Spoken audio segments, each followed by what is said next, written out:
Commissioner Amin or Commissioner Costello, who has joined us?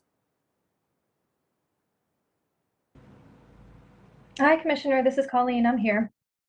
Okay, thank you. Got about 2 more minutes and then we'll be getting started.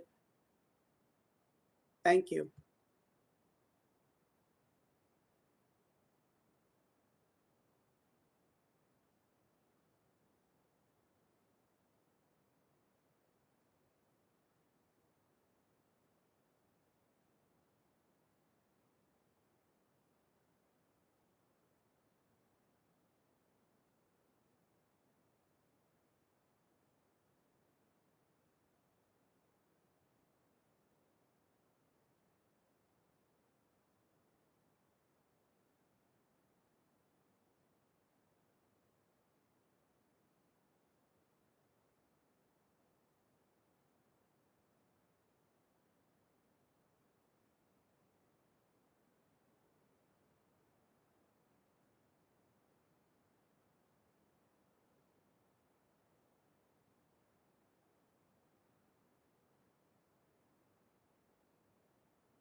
Bose is on, but I think Bose, he's also in the other meeting. Okay, so Bose is in the other meeting.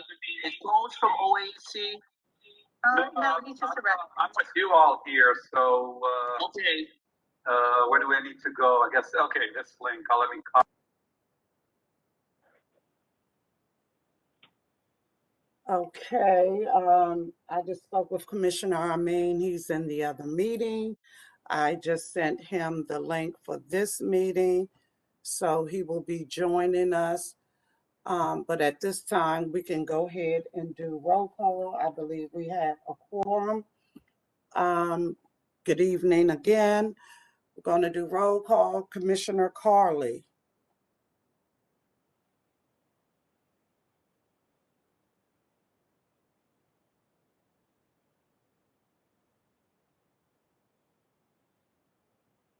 Commissioner Carley. Commissioner Piekara. Present. I'm sorry, I'm here. I was muted. This is Carol Fleming. I can hear both meetings. Okay, I'm sorry. I can hear Ursula, and I can hear Ra, and I can hear Kelly, and I can hear Racine. So I can hear both. Okay, thank you. And they're transferring over to this meeting. Thank you, Ms. Fleming. Okay. Again, Commissioner Higgins is present. Commissioner Amin. Commissioner Costello. Present. We have established a quorum. At this time, I would like for everyone to take a look at the agenda that was sent out. Everyone should have a copy. Are there any additions or deletions? Commissioner, let's go ahead and give me 1 second. I'll have it up so that people can see the actual agenda with us. Wait a minute, I already had it up previously. I'll share it again. Thank you. Okay, thank you. You're welcome.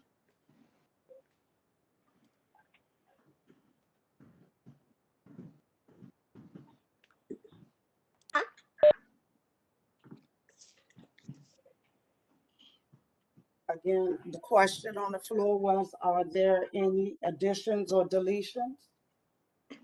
No. Okay, Commissioner Higgins. I won't be introducing the traffic calming assessment resolution on item F. We've been able to move ahead with something with DDOT, so the resolution doesn't appear to be necessary at this time. okay, thank you. Anyone else?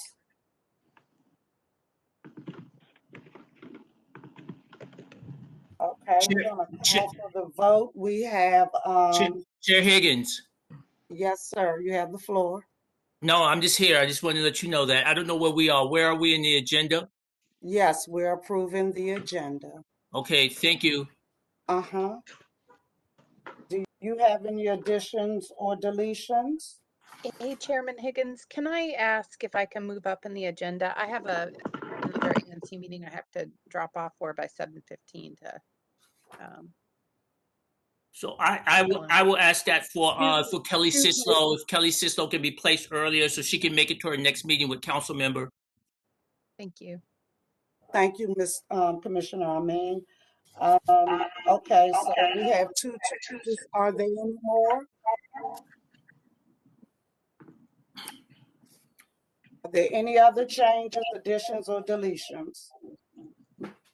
Okay, call for the vote to accept the agenda, deleting item F, the resolution for traffic calming, as well as to move the Office of Ward 5 Council up after we approve our minutes. Call for the vote. Is there a second? I second that. Motion has been placed on the floor and seconded. All those in agreement with the changes, say aye. Aye. All right.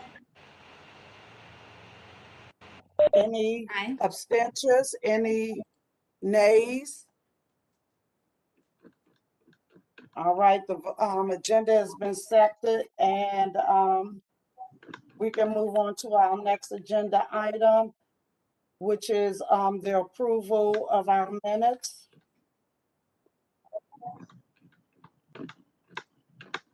Do we have available the minutes from September that we tabled? Well, we didn't table them from September, but we did table them from previous months. So which one would you like to start with, May?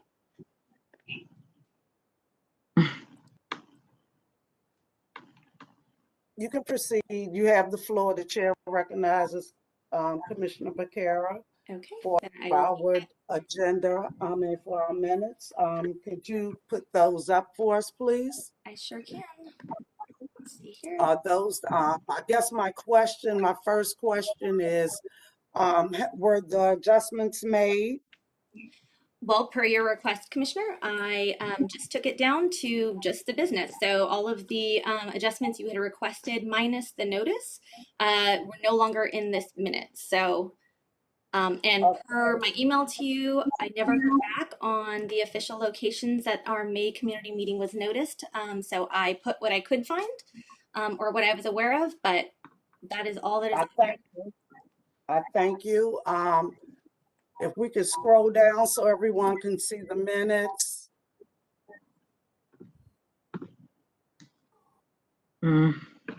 What minutes are we looking at? What month? We're so far behind on minutes. Where is that? This is May 2021. Okay. Commissioners, I have not, due to the backlog in minutes, I have not been able to review even these updated minutes at this time. Okay. Are you speaking in We reference need, to May or both of the meetings that were held in June? I'm talking May, full body meeting June, and even we were hiatus July and August, and September as well. Because I think Commissioner Piekara, was that a 4 o'clock release that you did? I know it came too late for me to look at it. I think it was 4. I sent But- it earlier, but per the chair's request, I went back and amended it. So you got the amended version. Okay, so, does anybody else have any comments in reference to the minutes? In terms of us voting on this evening? You only talk, are you only talking to the commissioners, correct? Yes, that's correct. Okay. I don't know, something, okay, they're off.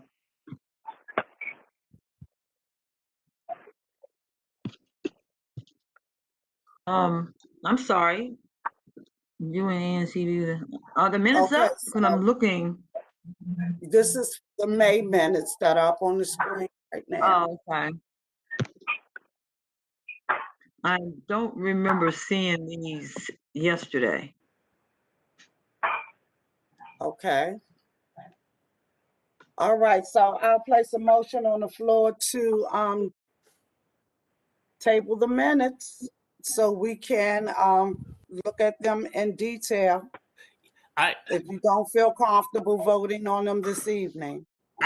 Commissioner, Chair Higgins, if we can extend that motion to table May, June, and September. Yes. Yeah, because I know I looked for them and asked for them 2 days ago and yesterday, and I didn't see them. And I know I would not have had an opportunity to see them today. So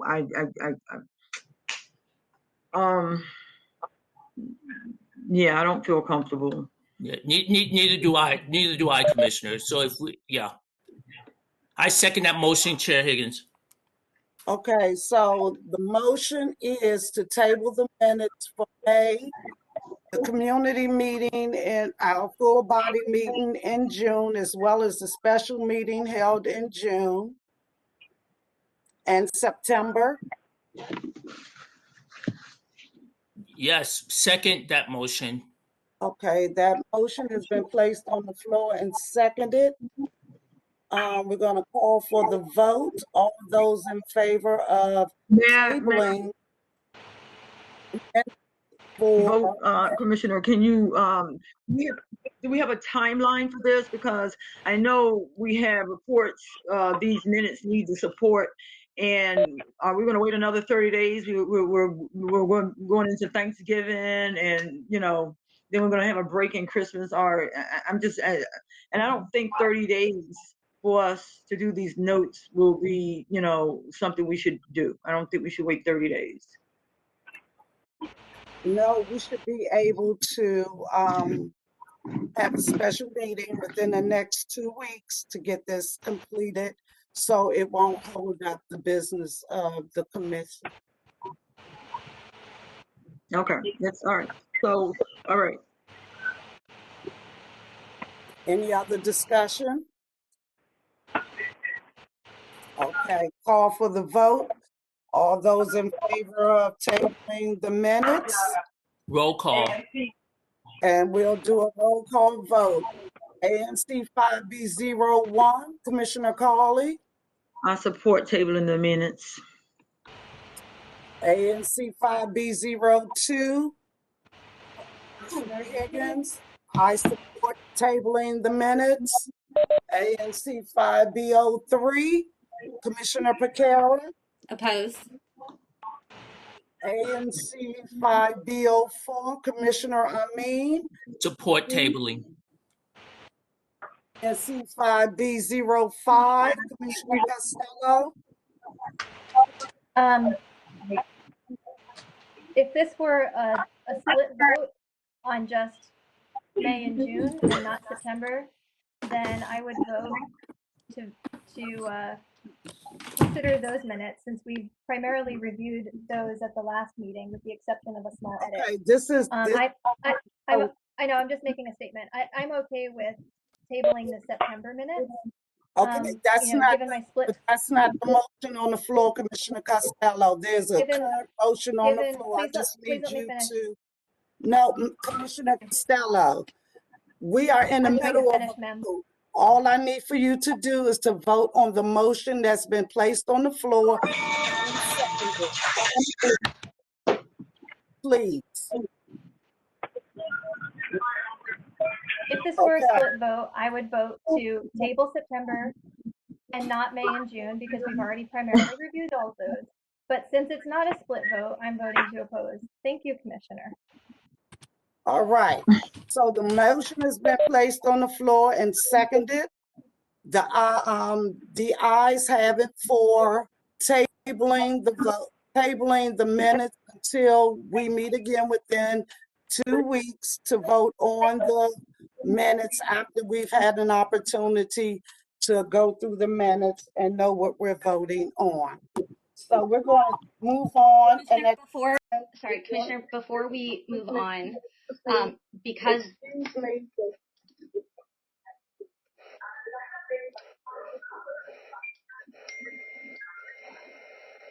okay, I'm going to take that as a sign to proceed. Before we move on, because this does relate to our previous meeting, Commissioner, we voted to approve a resolution to install raised crosswalks and speed humps.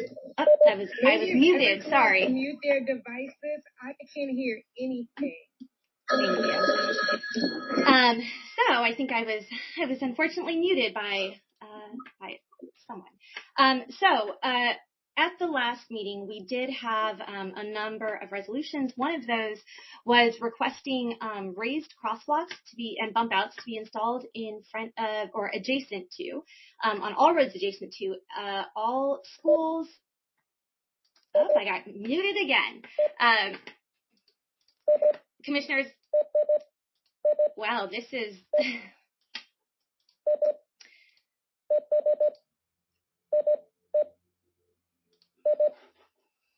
Doing the meeting. One of my colleagues, unfortunately. This is a public meeting.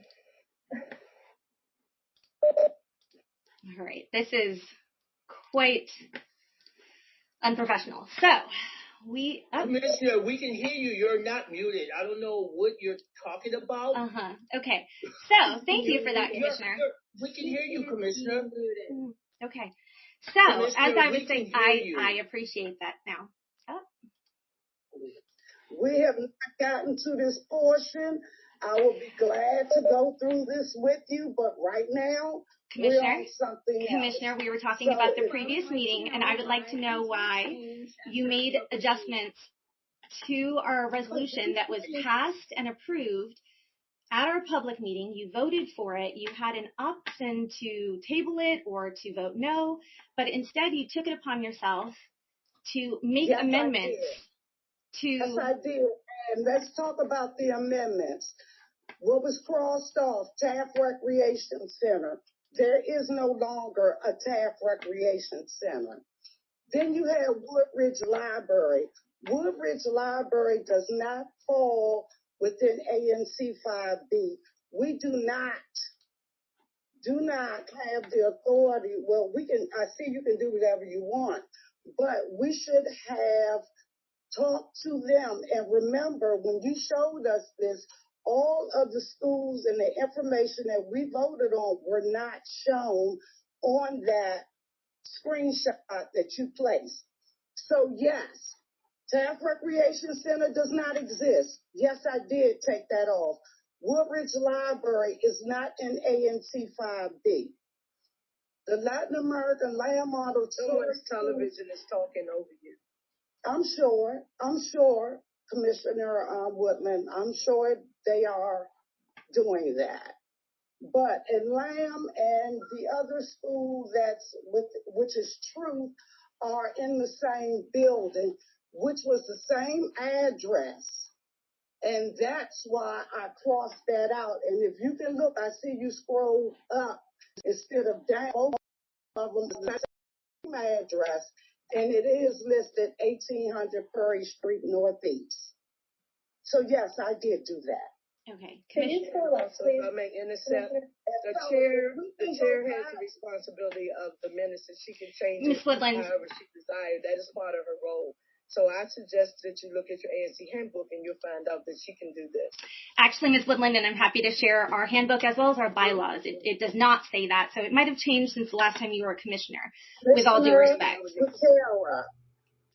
We are moving through our agenda. Commissioner, Question, it is answered. No, but Please allow us to go through our meeting, and if you would like to further discuss this, we can as we move through the agenda under community concerns or when you report out. this But is more than just a community concern, and this is more than just 5B03. This is actually for the entire commission. And with all due respect, Commissioner, you misrepresented. ANC 5B. Commissioner, you misrepresented the commission when you sent this version of the resolution to DDOT. You sent it to DDOT as if this was what the community voted on publicly, and if this is what the resolution I signed was. Not have this list.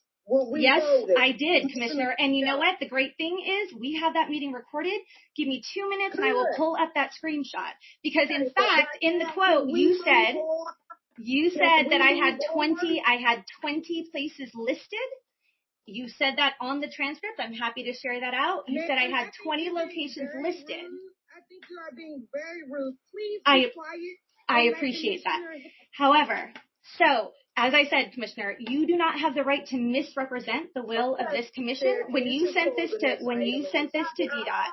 And Ms. Costello is sitting. I guess she decided that she didn't want to speak up. I know she had to go shortly. I know. I'm being very cognizant of that time. Commissioner, you misrepresented the will of this body. You misrepresented public action. You misrepresented public action. You misrepresented. Commissioner Piekara, can we please move on? No, Commissioner, because we're going to be getting to the idea of who speaks for 5B. You could have brought up these concerns. You instead chose to remove schools after the fact. You did not notify anyone. I did not even know that this existed until last night. Commissioner Piekara. Commissioner Amin, this is unethical. This is unethical. I've done this job for 2 weddings. All right. And I've never seen such. All right, Commission. So, as on the record, Commissioner Higgins acknowledges that she altered a government document after it was signed. Thank you.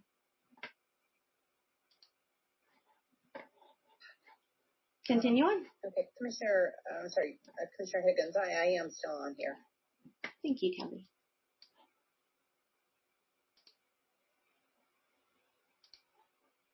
Do you want me to go ahead now? I don't know where our chair went, so yes. You've been muting me. You can proceed. I have not been. Oh, okay. All right. Good evening, everyone. I appreciate you guys having me on tonight. I'm Carley Sislo, and I'm your Ward 5 Constituent Services Director for Councilmember McDuffie. I'm going to put my information in the chat. I just have a couple of updates. Stay DC, actually 2 minutes until that closes out. So, if you haven't applied, you have 2 minutes. There were funds available up until 7 p.m. tonight. And if anybody has unemployment insurance claims, you can still escalate those through our office. Just call our main number and you'll speak with Marita. And it's 202-724-8028. And also, I understand I have a lot of emails and backed up a little bit on emails regarding the DDOT recommendations, but I promise you I will get to all of them, and I appreciate everybody reaching out on those. So just know that I will get to those, and I'm happy to take any issues from anybody on the call. And as I said, I'll put my info in the chat, and if you guys want to reach out to me separately, that's fine as well. Thank you, Ms. Cicelo. Does anybody have any questions? Yes, Kelly, did you announce that council member will be at 5D CAC tomorrow?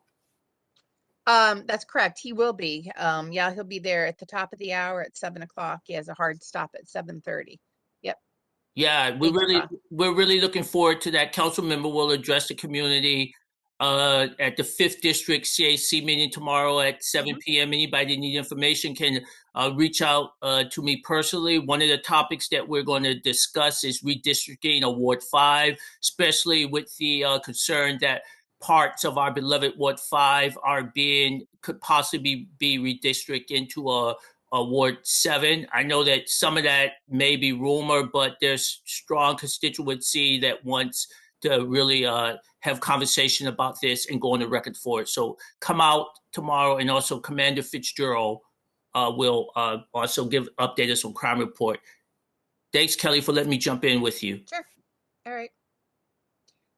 My info's in the chat. If anybody wants to reach out to me, you can call, text, or email. Thank you so much. And we will move to Commissioner Amin for our treasury report as well as our quarterly. Just check that. Yes, thank you very much, commissioners, and thank you, community, for being patient with the mix-up on the link. And my constituencies are still calling me, trying to get in. So I'm going to start with our account information. Our available balance as of today is $13,403.82. ANC 5B received a double allotment on October the 12th, 2021. That double allotment totaled $6,571.88. So what that tells you is that ANC 5B is in excellent standing with the OANC finance office at this time as we close out this fiscal year and move into our next fiscal year. Chair Higgins, are we prepared to put FY21 Q4 up for a vote? I would really like to do that. Yes, we are. So, commissioners, you've had an opportunity. You've been with FY21 Q4 since the end of August, and I've gotten a few questions, but doesn't feel like it's any real pushback from it. Everyone seems to have had all their questions answered. So at this time, the treasurer moves that ANC 5B accepts FY21 Q4. Commissioner, can you share that on the screen just so our community can see what we're talking about? Commissioner Piekara, do you have it? You're the secretary. Can you pull it up for us, please? I don't know that I actually ever received it. I had from August, but let me double check. I had the Q3. Commissioner, you should have it. I send it out. I'm okay with that seeing it. We need to move on, but I don't want to be here all night. With all due respect, there's other community members that would like to see it. So I appreciate that. Well, not everyone does, but we have to, as we would if we were in person.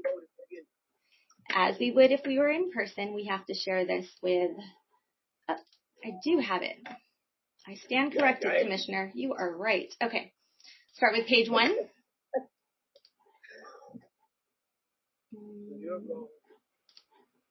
All right. Oops. Can everyone see this? Is it possible to, there you go, again, make it a little bit bigger? Yeah. Let me see. Here we go. That's, and to the public, I don't know whether that means anything to them other than a piece of paper with a bunch of numbers on it, but there goes, that's the first sheet of our transactions for the last quarter, and that shows how much money we have and how much money that we spend. And there's a second sheet to verify that.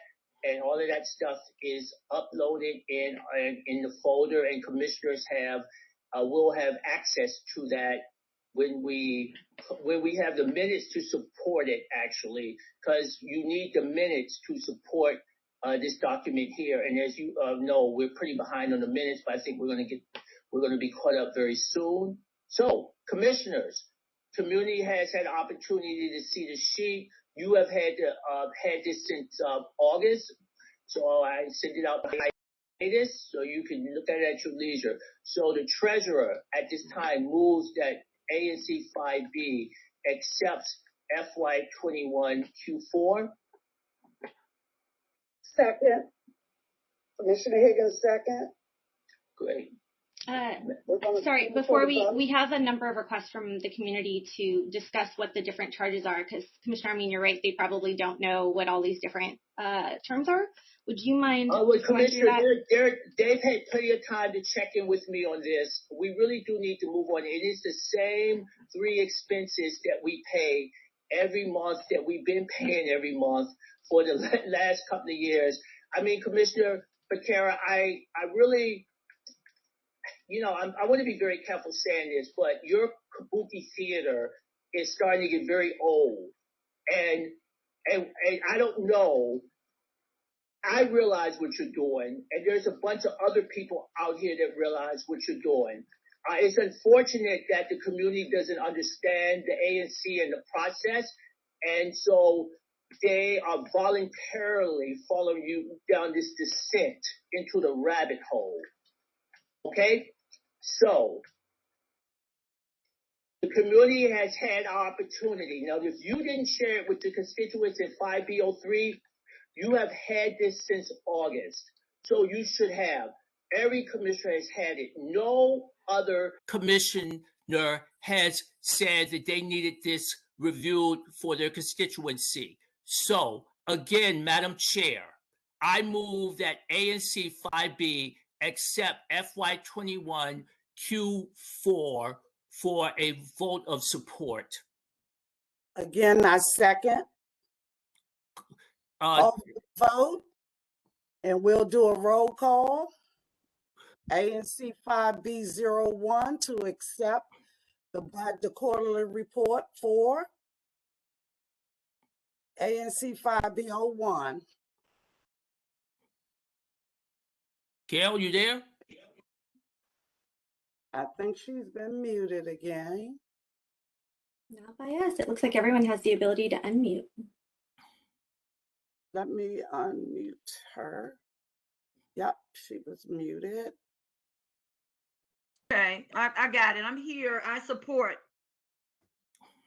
ANC 5B02. I support. ANC 5B03.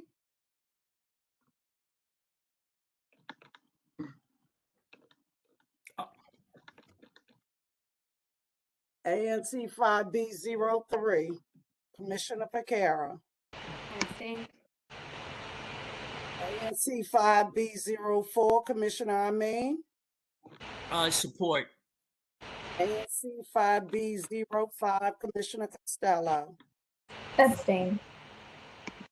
Ayes have it.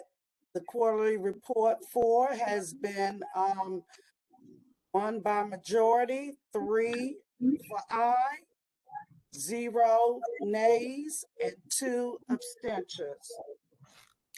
All right. Thank you, commissioners. Okay, Commissioner, you want to talk a little bit about the budget?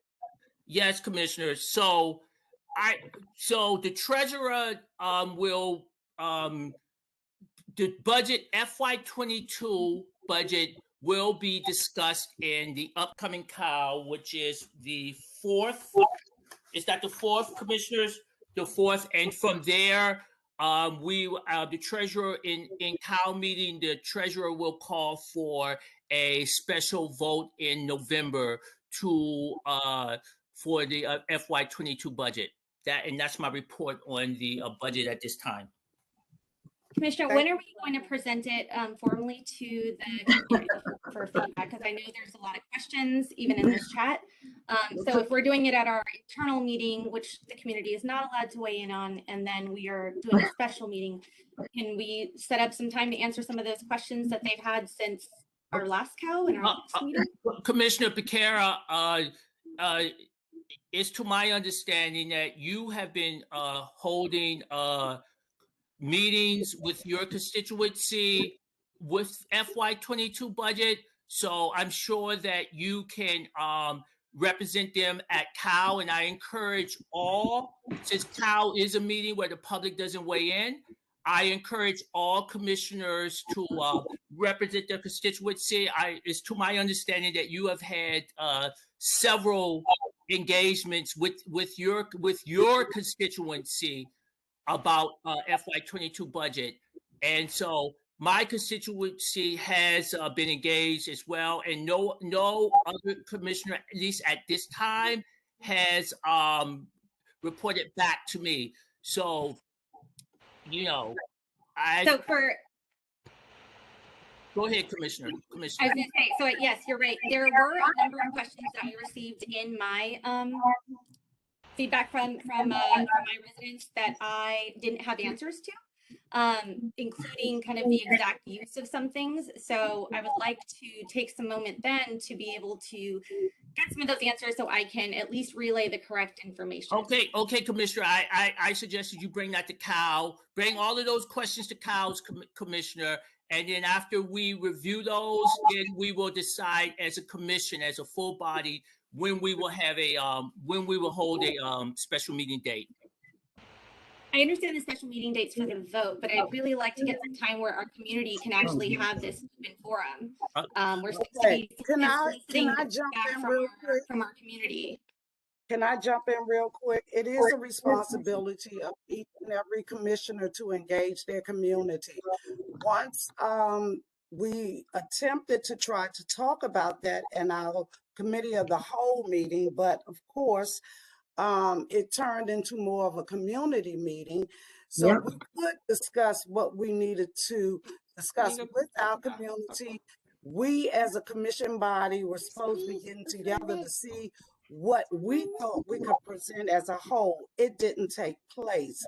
So my suggestion is, again, we should not be voting on a budget or putting forth a budget until each and every commissioner engages their community, including myself, setting up a single member district meeting, getting feedback, and so they can say, hey, this is what we want.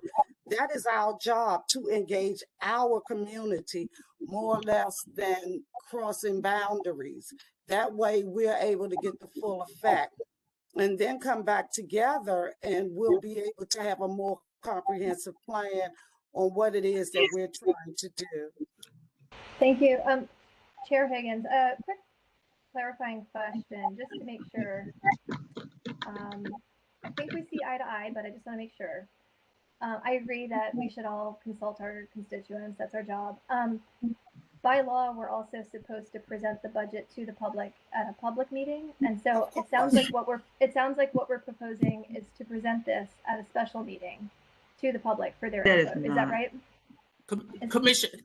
Commissioner Costello, I never said that. I said that we will discuss the budget at Cal. You can bring, if it's not clear, you can bring your constituencies' questions to Cal. From there, we will decide as a full body to have our next step. Now, part of the challenge the public may not know is that the public may ask questions that are not necessarily because they don't understand the process. With no disrespect to them, they may ask questions that may not necessarily be budget questions. So it is your job to take those questions and make them so we don't waste time of the community or the commission. So if you get all of your questions, you as commissioner should be in position to frame those questions as they relate to the budget, the ANC 5B's operating costs, and the responsibility of ANC 5B. And also, if I noticed that, everybody wants to get together as a whole, the whole community and ANC 5B. And if that's the case, we can have, that's up to you. We can have a special meeting where that's all the community discusses is the budget.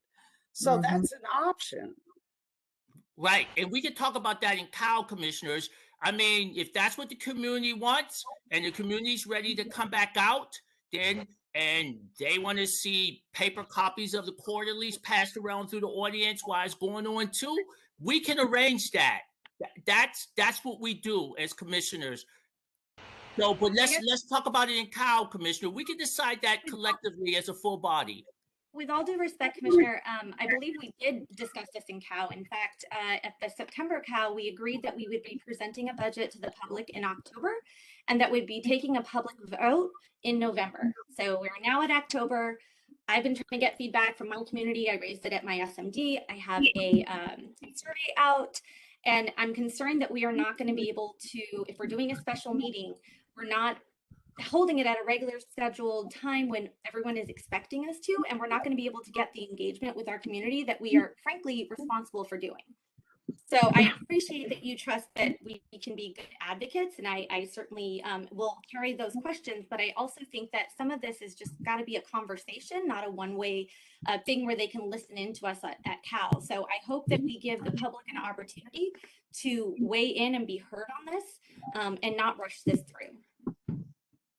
Thank you. We're going to move to our next agenda item. Are you finished? Did that complete your report, Commissioner Amin? The treasurer turns the gavel back over to the chair. So for one more question before we do, just to have it on the record. So we are going to discuss the proposal. The proposal is to discuss this at our COW amongst ourselves, and then we are going to bring it to the public at a regularly scheduled meeting. When is that going to be? November? Is that going to be like, when are we? I just want, because there's a lot of people even in the chat that have questions about this. I want to make sure that we are being as transparent and accepting as we can about everyone's different schedules and their timelines. So what are we proposing if we're not going to bring it up at our public meeting today like we'd planned on as a commission? When are we going to bring this up for the public discussion? Again, Commissioner Piekara, I stated that we could have a special meeting where all we discussed was the budget, because during our community meeting, full body meetings such as this, we want to be able to engage, and just as everyone has stated, that at the end of this meeting, that's not enough time. So we can do that, and that will be in the month of November. If you want it at the beginning of the month, that's fine. And then that way, by the time we get back for our November meeting, we have more than enough information to be able to make an intelligent decision in terms of the budget. I understand. I guess I'm saying that special meetings are generally reserved for emergency type situations or something that is time.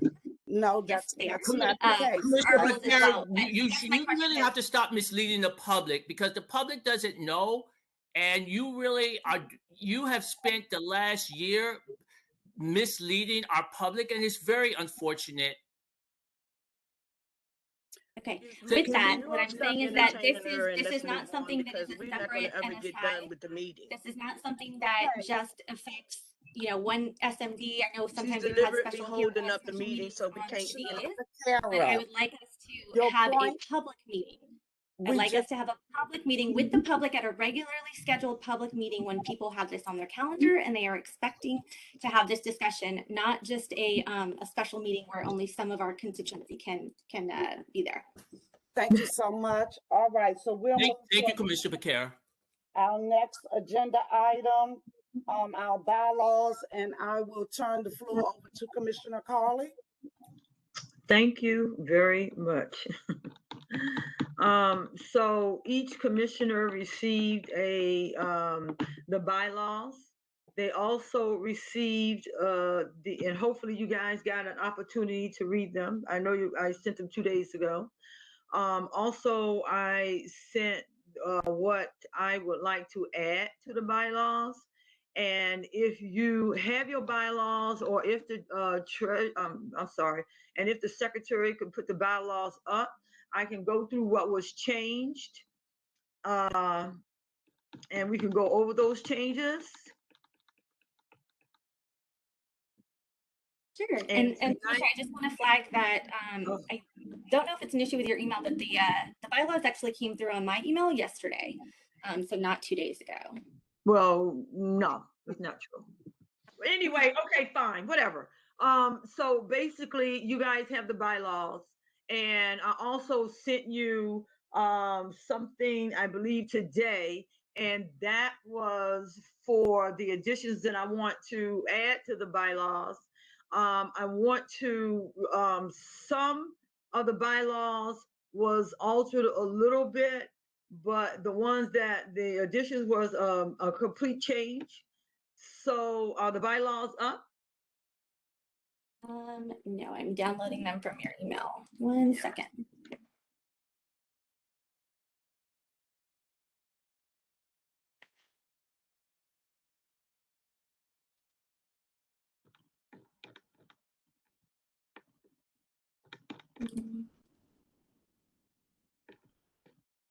No, Commissioner, they do not seem to want to cooperate. 1 second.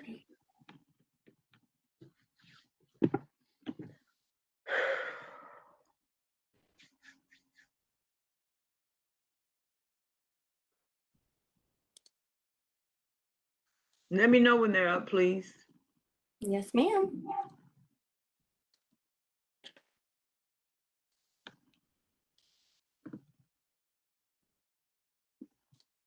All right, Commissioner, they should be. You see them? Community, hopefully everyone can see them. So if you will go down to Article 3 for the commissioners, Section 4, that was one of the, it wasn't actually, it was just an addition to the already before that was already. So basically, it is now reading that the community of the whole, which is our COW meeting, held the first Wednesday of the month to prepare for the public 5B Advisory Neighborhood Commission Board meeting to meet the Office of Advisory Neighborhood Commission requirement to hold 9 meetings within a calendar year. That was already in place. So what has been added is ANC 5B Commission Board meetings held the 4th Wednesday of every month. Guidelines prevent commissioners from monopolizing the commission board's time that's intended for administration action, voting on budget-related issues, required agency great weight, and meeting minutes.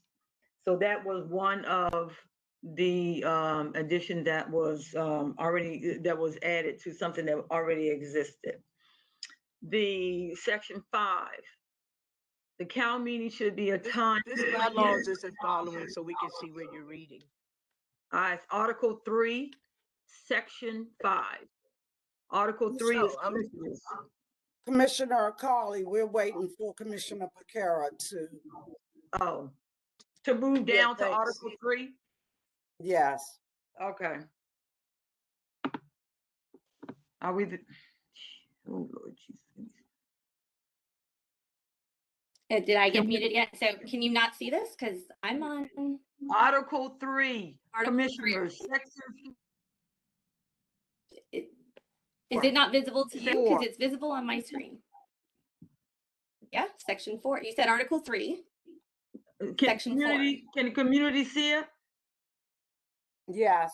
I can see it now. Now it's rolled down to it, to where you are. Okay. Okay. Well, you know what? I made some changes, but that's okay. We're going to hold up. Let me move this over. Are you the only one that can control this? Yes, I can. Where are you trying to scroll to? I mean, you're welcome to share your screen if that's easier. Okay, I think it may be. And the reason why is I know I may have sent it out a couple of times when I made changes to it. You are welcome to share. This is the one that came through yesterday. There was another one that came through today, but I honestly have not had a chance to look at that. Okay, let me pull back up what I had so we can just. So I'm gonna stop sharing, and Commissioner, you have the floor, so feel free to share your screen. I'm not sure where that came from. Anyway, and let me get there.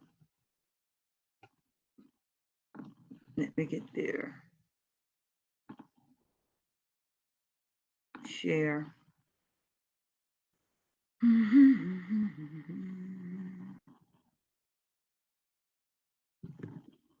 As a matter of fact, this is what I'm going to do.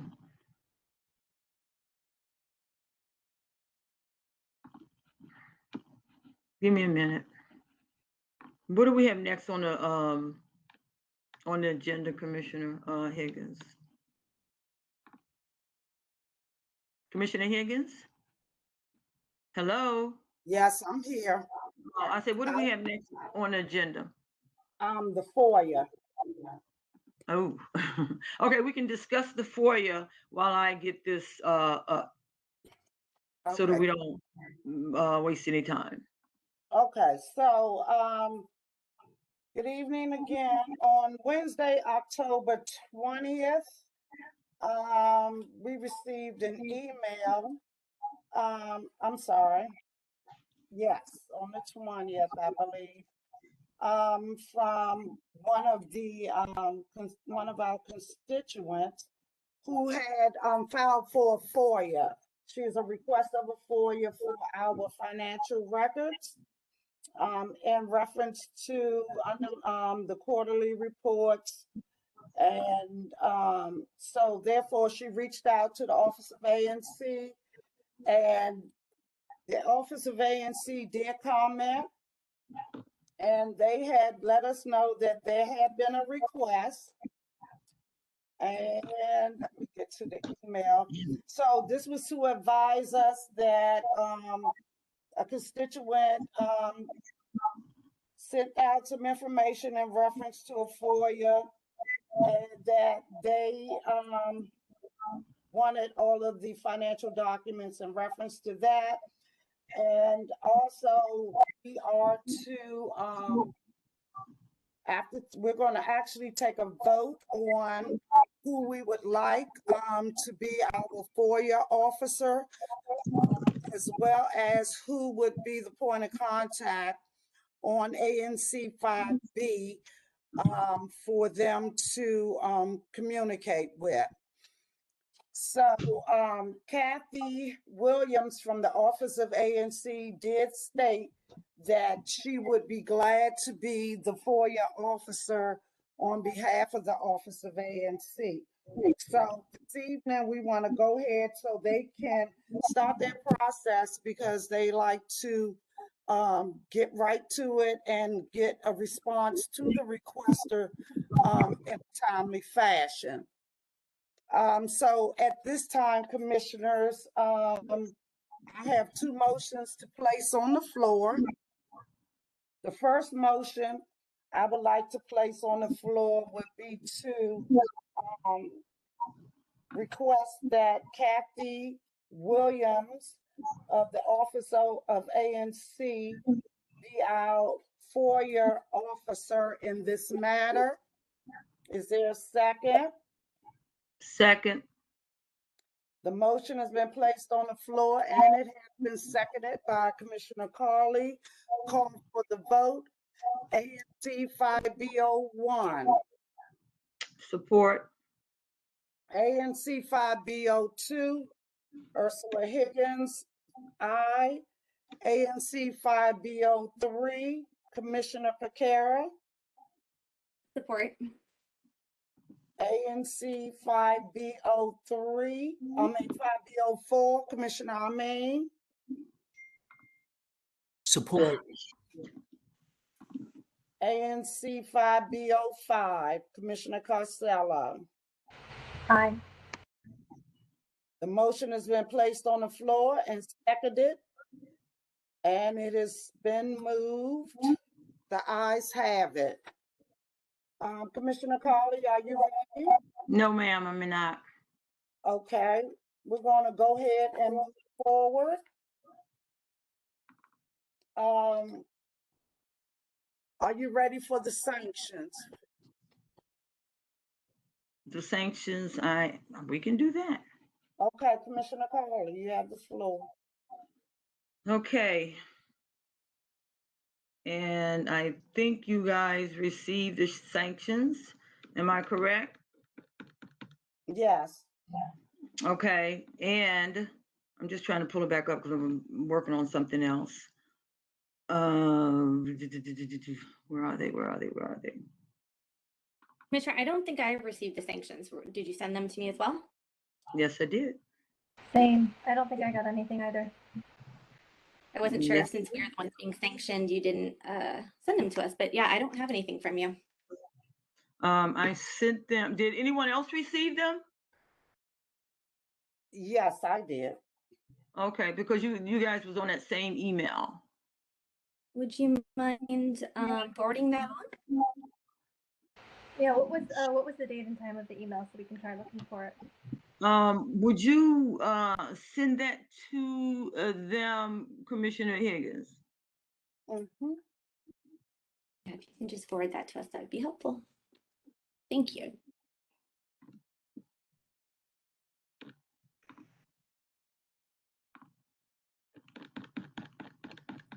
And I did not incorporate them into the bylaws as of yet. In documents. I don't know what's going on with my computer.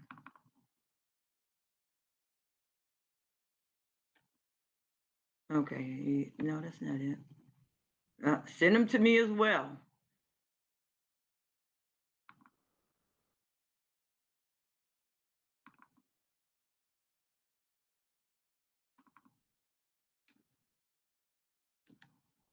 Because I don't know what happened to them. I hope I didn't delete them. Commissioner Higgins, did you hear me? I said I'll look for those. I'm gonna go ahead and move forward and come back to that. I'm gonna have so we have a resolution on the agenda for 4236 South Dakota Avenue. Did everyone receive the resolution? Yes. Commissioners? I believe yes. so, but are you able to put it on your screen? Or should we try putting it up for you? Okay, give me a second, please. Oh, come on. Computer is so slow.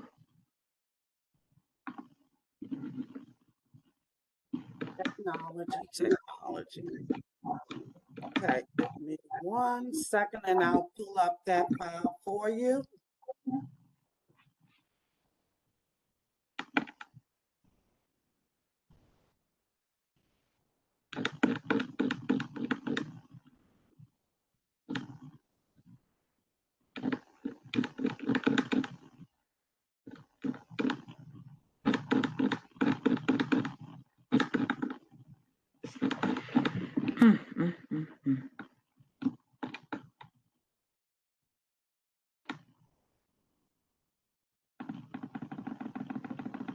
Did that come up? Yes. Can anybody see that? No, Commissioner. Yes, you said yes or no? No. No, not yet. For some reason, I don't know if all of us are on it. It's giving us trouble. I know my computer is. I don't know what's. I don't know. Maybe I got too much stuff up. I'm not sure. I think we all are integrated in one. Can anyone see the resolution now? Yes. Okay, fantastic. Okay, let's scroll this down a bit.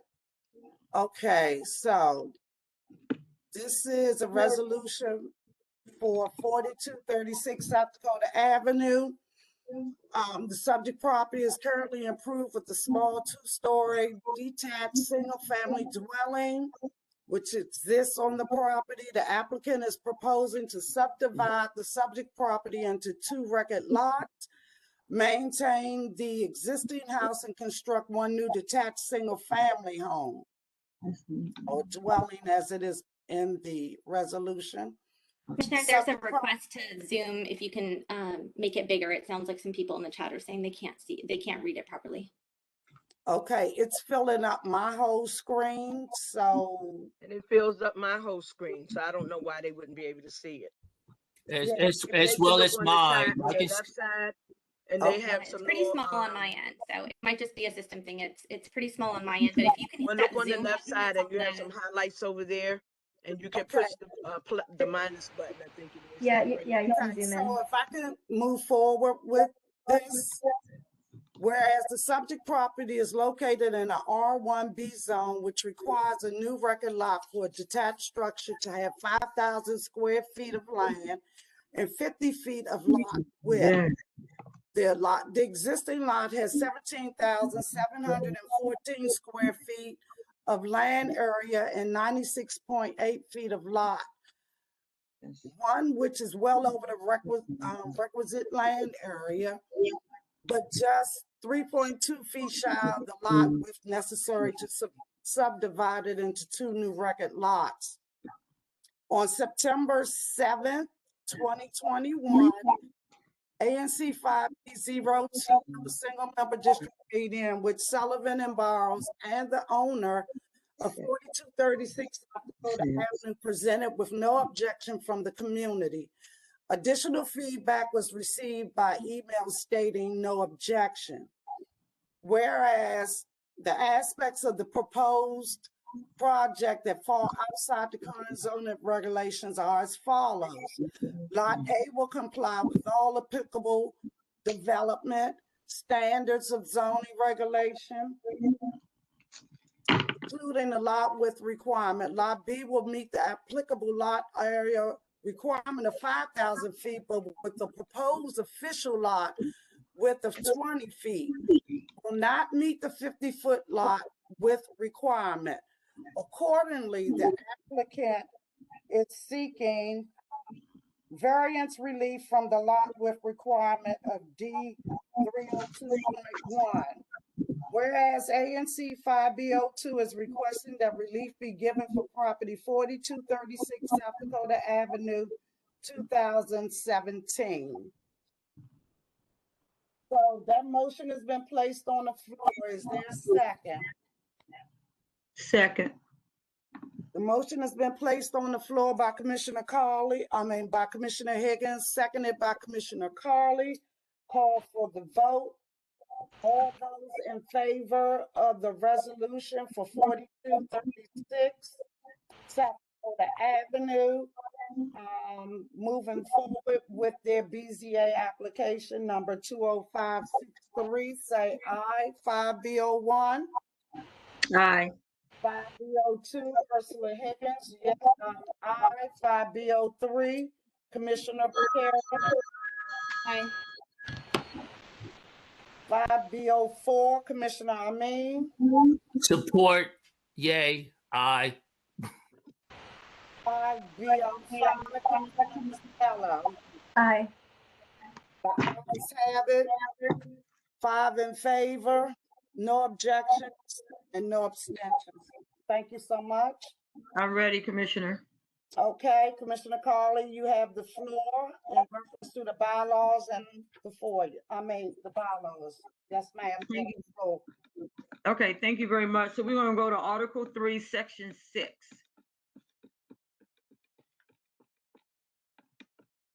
Can we? Commissioner, I think you're going to share it, but right now it still shows Commissioner Higgins' resolution on the screen. Okay, so if you can share, if you can share the bylaws that were sent to you, Madam Secretary, I would appreciate that, and I will make sure that we are all on the same page. The ones that were sent yesterday? Whatever ones you have, Commissioner Piekara. Okay, if it's the one that's sent yesterday, this is the one I have, and I'm happy to send it. Hold on one second. Let me. It's okay. It was sent yesterday. God. Okay. Self-control, man, it is a virtue. All right. So remind me of what section you wanted me to go to again. Section 3, Commissioners. I'm sorry, Article 3, Section 6. Okay. Here we go. Thank you very much. So this basically has been changed just a little bit, and Section 6 now reads, any individual commissioner may communicate their views on any issue within the scope of their jurisdiction, indicating that they are speaking as an individual commissioner in such communication. When authorized by a majority vote of the commission, individual commissioners shall only make public statements for the commission following an adopted ANC 5B resolution. Further, individual commissioners may only assume obligation for the commission as specified in the ANC 5B resolution. Individual commissioners shall not reference ANC 5B with disclaimers and proclaim in association with their event to include on social media. Individual commissioners shall not use ANC 5B to introduce 2 or more commissioners, i.e. meet your ANC 5B commissioners, unless authorized by majority vote to represent ANC 5B commission. Individual commissioners shall only use ANC 5B with their corresponding single member district number, such as ANC 5B06.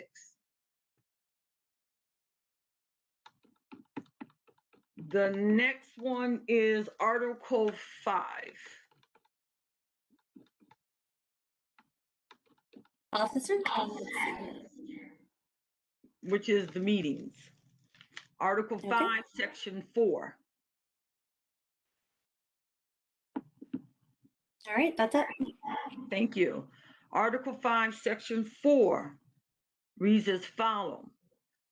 The community of the whole, which is our COW meeting, held the first Wednesday of the month to prepare for the public 5B Advisory Neighborhood Commission board meeting to meet the Office of Advisory Neighborhood Commission requirement to hold 9 meetings within a calendar year.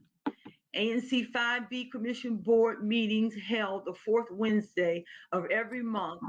Guidelines prevent commissioners from monopolizing the commission board's time that's intended for administration action, voting on budget-related issues, required agency great weight meeting minutes. Section 5.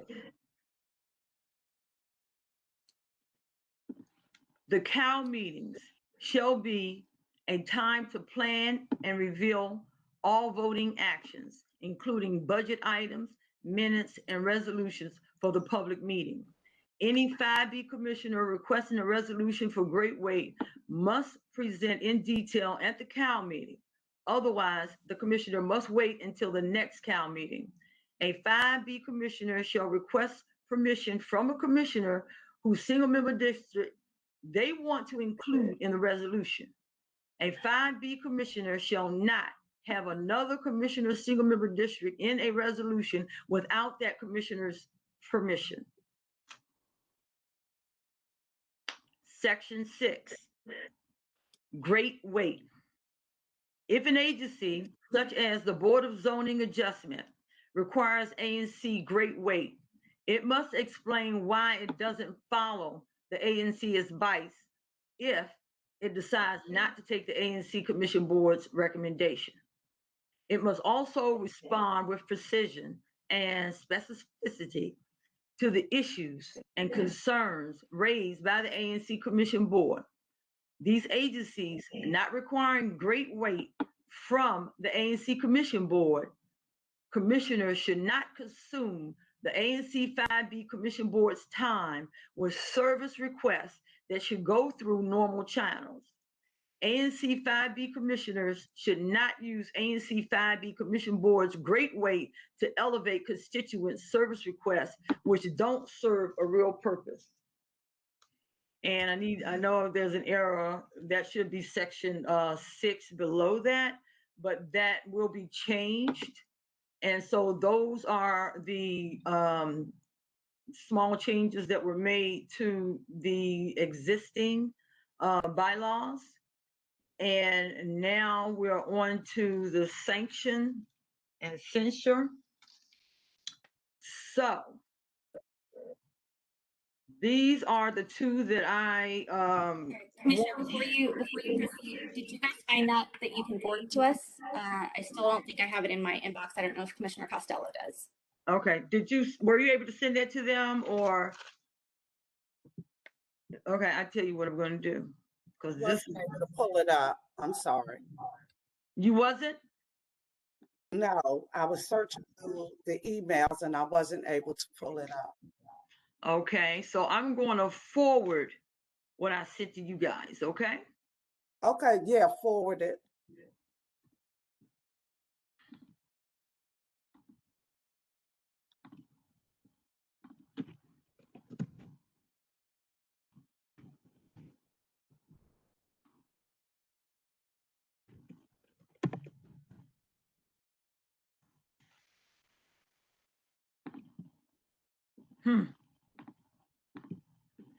For some reason, another Costello, there it is. Because her name won't even go in there. Okay, I just sent it. That was forwarded at 1:06 p.m. I mean, it was sent at 1:06 p.m. Yep, got it. Okay. Would you like for me to share it? Please. Okay.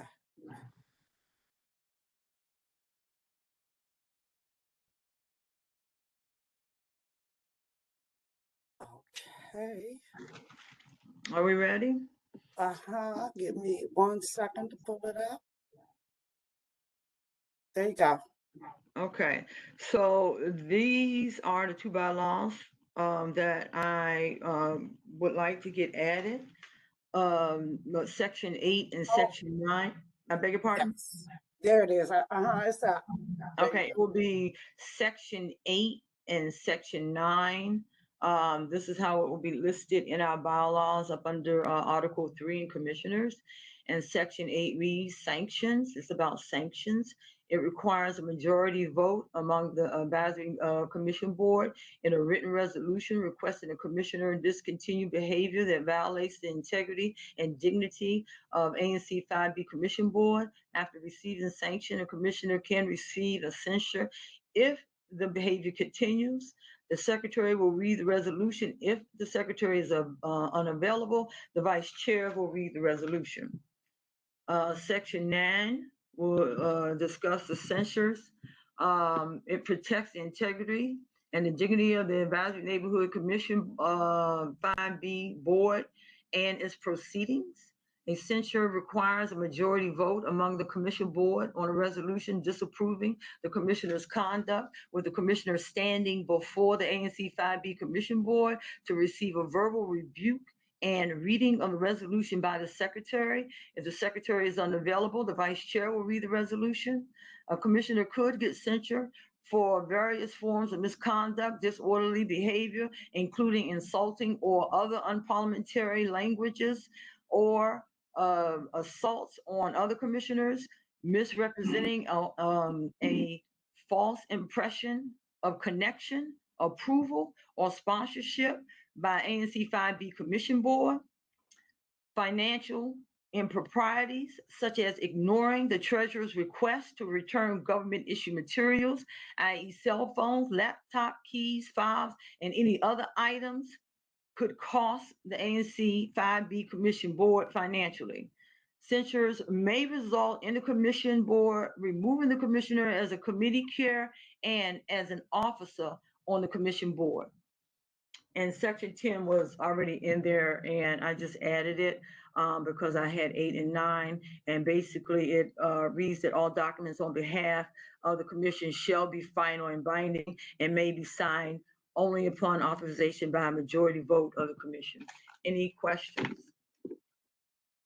Yes, I would like to make a statement. I see all of the chat, but evidently someone has been misinformed, because evidently the participants on this call believe that this has something to do with the safety walk, which is not correct.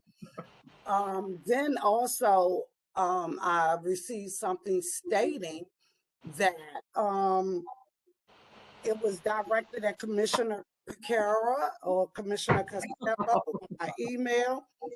But unfortunately, I'm sorry that you were misled, but previously, if you were on the ANC meetings, we had discussed changing the bylaws. In addition, Commissioner Piekara herself stated that they wanted bylaws that were a little more tight, so they can have a governing tool. So this is the reason for the updated bylaws. This is not directed at anyone in particular. So while I really appreciate all of the comments in the chat, but no, this is not that. And unfortunately, you were given misinformation. So sanctions Sorry, were just to not be clear. added. I'm still Oh, talking. okay. Excuse me, Thank I you. have not recognized you. I still have the floor. But that's what the new bylaws are, and that's why we have that information in. And yes, the sanctioning portion is something that was not in the bylaws, and we also discussed that in our COW meeting in great length. Now, some of the things that we did discuss were some activities that were conducted in ANC 5B03 and 5B05, but that is not the purpose of us putting together these bylaws. And again, it's unfortunate that that was the information that was given you. Sorry, just to be Thank you. clear, Well Commissioner. stated, Chair. Thank you. So just to be clear, so we are not being sanctioned as was stated at the COW meeting. And I'm happy to share my screen from the transcript where you said, yes, I will speak on that. Basically, we have to, if you would have read the bylaws, you will see that what it reads is when we change or update the bylaws, we need to do it at one meeting and then we can vote on in the next meeting. And so we are only dealing with the bylaws. I know you like to be center of attention and you don't want to wait your turn and you always want to make everything about you, but it isn't. Okay. This is about basically what I just said. And if you would have read the bylaws when I sent them, and I can show it to you, one meeting. This is the one meeting I am presenting or changing or updating our bylaws. And then the next meeting, we will vote on them. That's what we're doing today. Okay, but no sanctions. No, I just told you what we're doing. There's no questions need to be sanctions. asked. I think that was very clear what I just said. I know how you like to introduce things in here for controversy and because you want to stay contentious. That's what we're doing today, right now. I'm the one introducing them, and that's it. Have some respect. I'm just confused because, like I said, no, like I said, I just told you what we are doing right now. You always, I'm not even sure why you are allowed to speak. Is there a way to stop her from doing this? This is so because rude. she's very rude. All right. She always wants to answer some question that's controversial. Hello. Okay, so I take it our parliamentary is not jumping in. I would like to actually. I'm trying to, but no, it's okay. It's okay. But at this, I don't want to add to the noise. At this time, the bylaws have been read. Can we please move forward with our agenda? Thank you. Can I just make a point of order here? Are you all going to vote on those bylaws? I'm sorry, I didn't hear the question. You said, are you all going to vote on those bylaws? No, we cannot vote on the bylaws the same meeting that the bylaws are introduced. Okay, I'm fine. I didn't know where y'all. Yeah, we were introducing that information to the public. So that's what we were doing. Again, as I stated,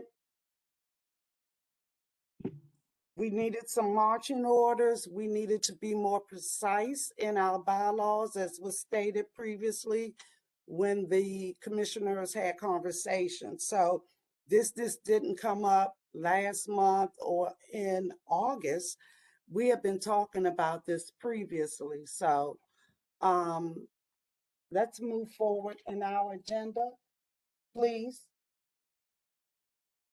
So next on our agenda is Captain Moore. I know he has business, and I'm not sure if he's still here or not. Captain Moore, are you still on the line?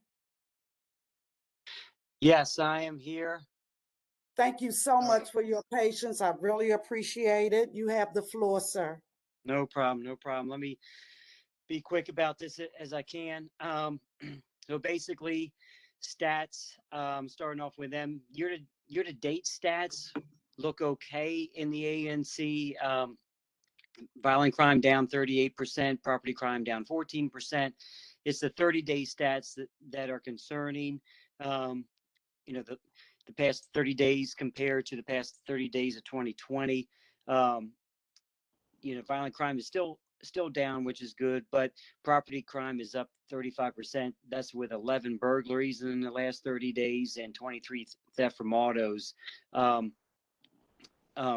You know, while I mentioned theft from autos, I did talk to a citizen this morning from 19th and Webster area. She got her wheels stolen from her Honda for the second time. And I had asked her about the wheel locks, you know, if she got those little wheel locks for her wheels. She said she did. She had a wheel lock key. So I don't know if these thieves are going around and they're able to have some kind of universal wheel lock key, you know, where they get that, you know, where they can get those wheel locks off the wheels. But that's kind of concerning. But so far this year, we've had 181 gun recoveries, which is a good number. Obviously, that's too many guns out there, and there's too many more.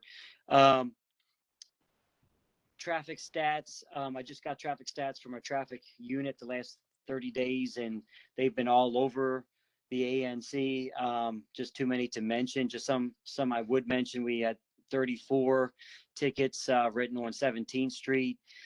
49 around 14th and Otis and Newton area, 20 at Bunker Hill around 22nd Street there, as well as South Dakota Avenue. We've had about 14 or so right there around 20th Street, and of course a ton of other hot spots. But and of course our traffic units have to go all over 5D. So I'm impressed that they are hitting, you know, ANC 5B as much as they are. So, so we'll keep at that.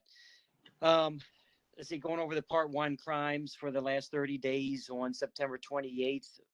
And of course, there's going to be a lot of burglaries in here. There's a lot of burglaries. On the 28th of September, 1257 Lawrence Street was burglarized. We do have video footage. There is a white SUV that we're looking out for. On October 6th, we had a burglary of Molly restaurant there, 2711 12th Street. We do have some video footage there of that. On October 6th, we had a burglary at 1305 Girard Street. We had a bolo released there. I believe the suspect got through an unlocked window. On October 9th, we had a robbery at 14th and Monroe. This is a case where the victim, you know, picked up a fare near Howard University. The two suspects got inside and had him drive to 14th and Monroe. At 14th and Monroe, one of the suspects pointed a gun at the driver, demanded him to get out of the vehicle, subsequently stole his gray BMW X1 with Virginia tags, UKX3185, and also stole his cell phone. At the same time that was going on, we had a shooting, 1348 Brentwood Road, where we found a victim found shot inside of Papa John's. Officers were able to use a tourniquet, and he did survive shooting. We do have a lookout for a burgundy sedan. On the 12th of this month, we had a burglary again, 3400 9th Street, Holistic Service. We have some video footage of that. On the 14th, we had another burglary, 2800 10th Street, Tastemakers. We have some video. A bolo was sent out and shared. There's a gray Dodge Charger that has been going around all over the city doing burglaries, and of course they hit the taste makers there. So we're on the lookout for this gray Dodge Charger. On the 16th, we had a burglary, 3614 12th Street at the Duncan condos. We have some video footage. There's a bolo put out for that. The suspect used a pry bar on that one. On the 17th, we had a burglary, 1029 Perry Street, the Willowbrook condos. We have some video footage there. On the 19th, we had a burglary, 1414 Gerard Street. This was a delayed report. The victim later walked in to 3D over on U Street, and they thought it was northwest, but then found out it's northeast. We had a burglary on the 21st, 2902 10th Street. I think the door was left unlocked on that one. We had a burglary on the 23rd, 3105 12th Street. Broke in through the rear basement door. And on the 23rd, we also had a shooting, 1358 Brentwood Road, where 2 victims were shot. The lookouts for a burglary, I'm saying burglary so much, a burgundy sedan. I believe it's the same sedan from the shooting the week before. So we have a bolo out for that. This one definitely seems to be crew related there. Of course, most of the shootings there are crew related with a Saratoga crew. I'll go into that later, talking about that block. On the 25th, we had a shooting that's classified as an assault with intent to kill. This individual was shot multiple times. This was at 3926 20th Street. This is what's considered 1-8 zone territory, just northeast of Taft Park or Dwight Mosley Park. And this I believe is crew related as well. So our officers are, they're keeping busy. They have to go back and forth between this 1-8 zone area as well as 1300 block of Brentwood. We also had an unlawful discharge, which is a shooting, which, where no one is hit, but we have evidence of a shooting where we had shell casings found. That was in 1907 Otis Street. Let's see. So going, into more detail about Brentwood Road. Basically, over the past year, we've had about 50 arrests, that have, basically stemmed from this block. So officers are making the arrests. And I am going to start making a chart. I haven't had time yet. And, and I'll give the chart to Commissioner Piekara. And basically to show, the folks we're locking up, the charges, whether it's papered or no papered. A lot of these charges are no papered because lots have to do with marijuana. And then some of the gun charges, the folks, get right back out, even though it might be papered, they're back out, pending their court case, and it's a serious gun charge. And so, so one of those individuals that we did get from this summer from a shooting, he's back out pending his court case. He ends up getting shot at Saratoga and Brentwood Road in the 1200 block of Brentwood Road. So we're doing our part trying to lock these guys up, but then they're right back out. So it's very frustrating. I've been in touch with the OAG, Attorney General Weatherington, she basically stated that we have to have a nexus, to the stores in order to go after, the properties there in 1300 block of Brentwood. So we need to be able to articulate, okay, they're getting the drugs, inside the store. If they're stashing the drugs in there, if they're stashing a gun in there, or they're doing the drug deal in there, we have, so that's the difficult part, because most of the stuff's happening outside and everything. So I told my officers, let me know if you can get anything inside these stores. That way I can give that information to her, and then, we can start to develop a case against the property. I've also reached out to the ONE's office, the Office of Neighborhood Safety Engagement, the violence interrupters. I have a meeting with them tomorrow to talk about the Saratoga crew, and of course that affects the 1300 block of Brentwood. So hopefully they'll give me some information about this, this latest spate of shootings there. I also have a meeting tomorrow with Mid City, which is the parent company for Brookland Manor, and so I'll talk to them as well, and their security about Saratoga, because they do hang on Brentwood Road there. Also, Harry Thomas Sr., I think he's a new ANC commissioner there in Brentwood. He wants to have a meeting as well, and I know it's 5C down there, but whenever we talk about Saratoga, that affects Brentwood Road as well.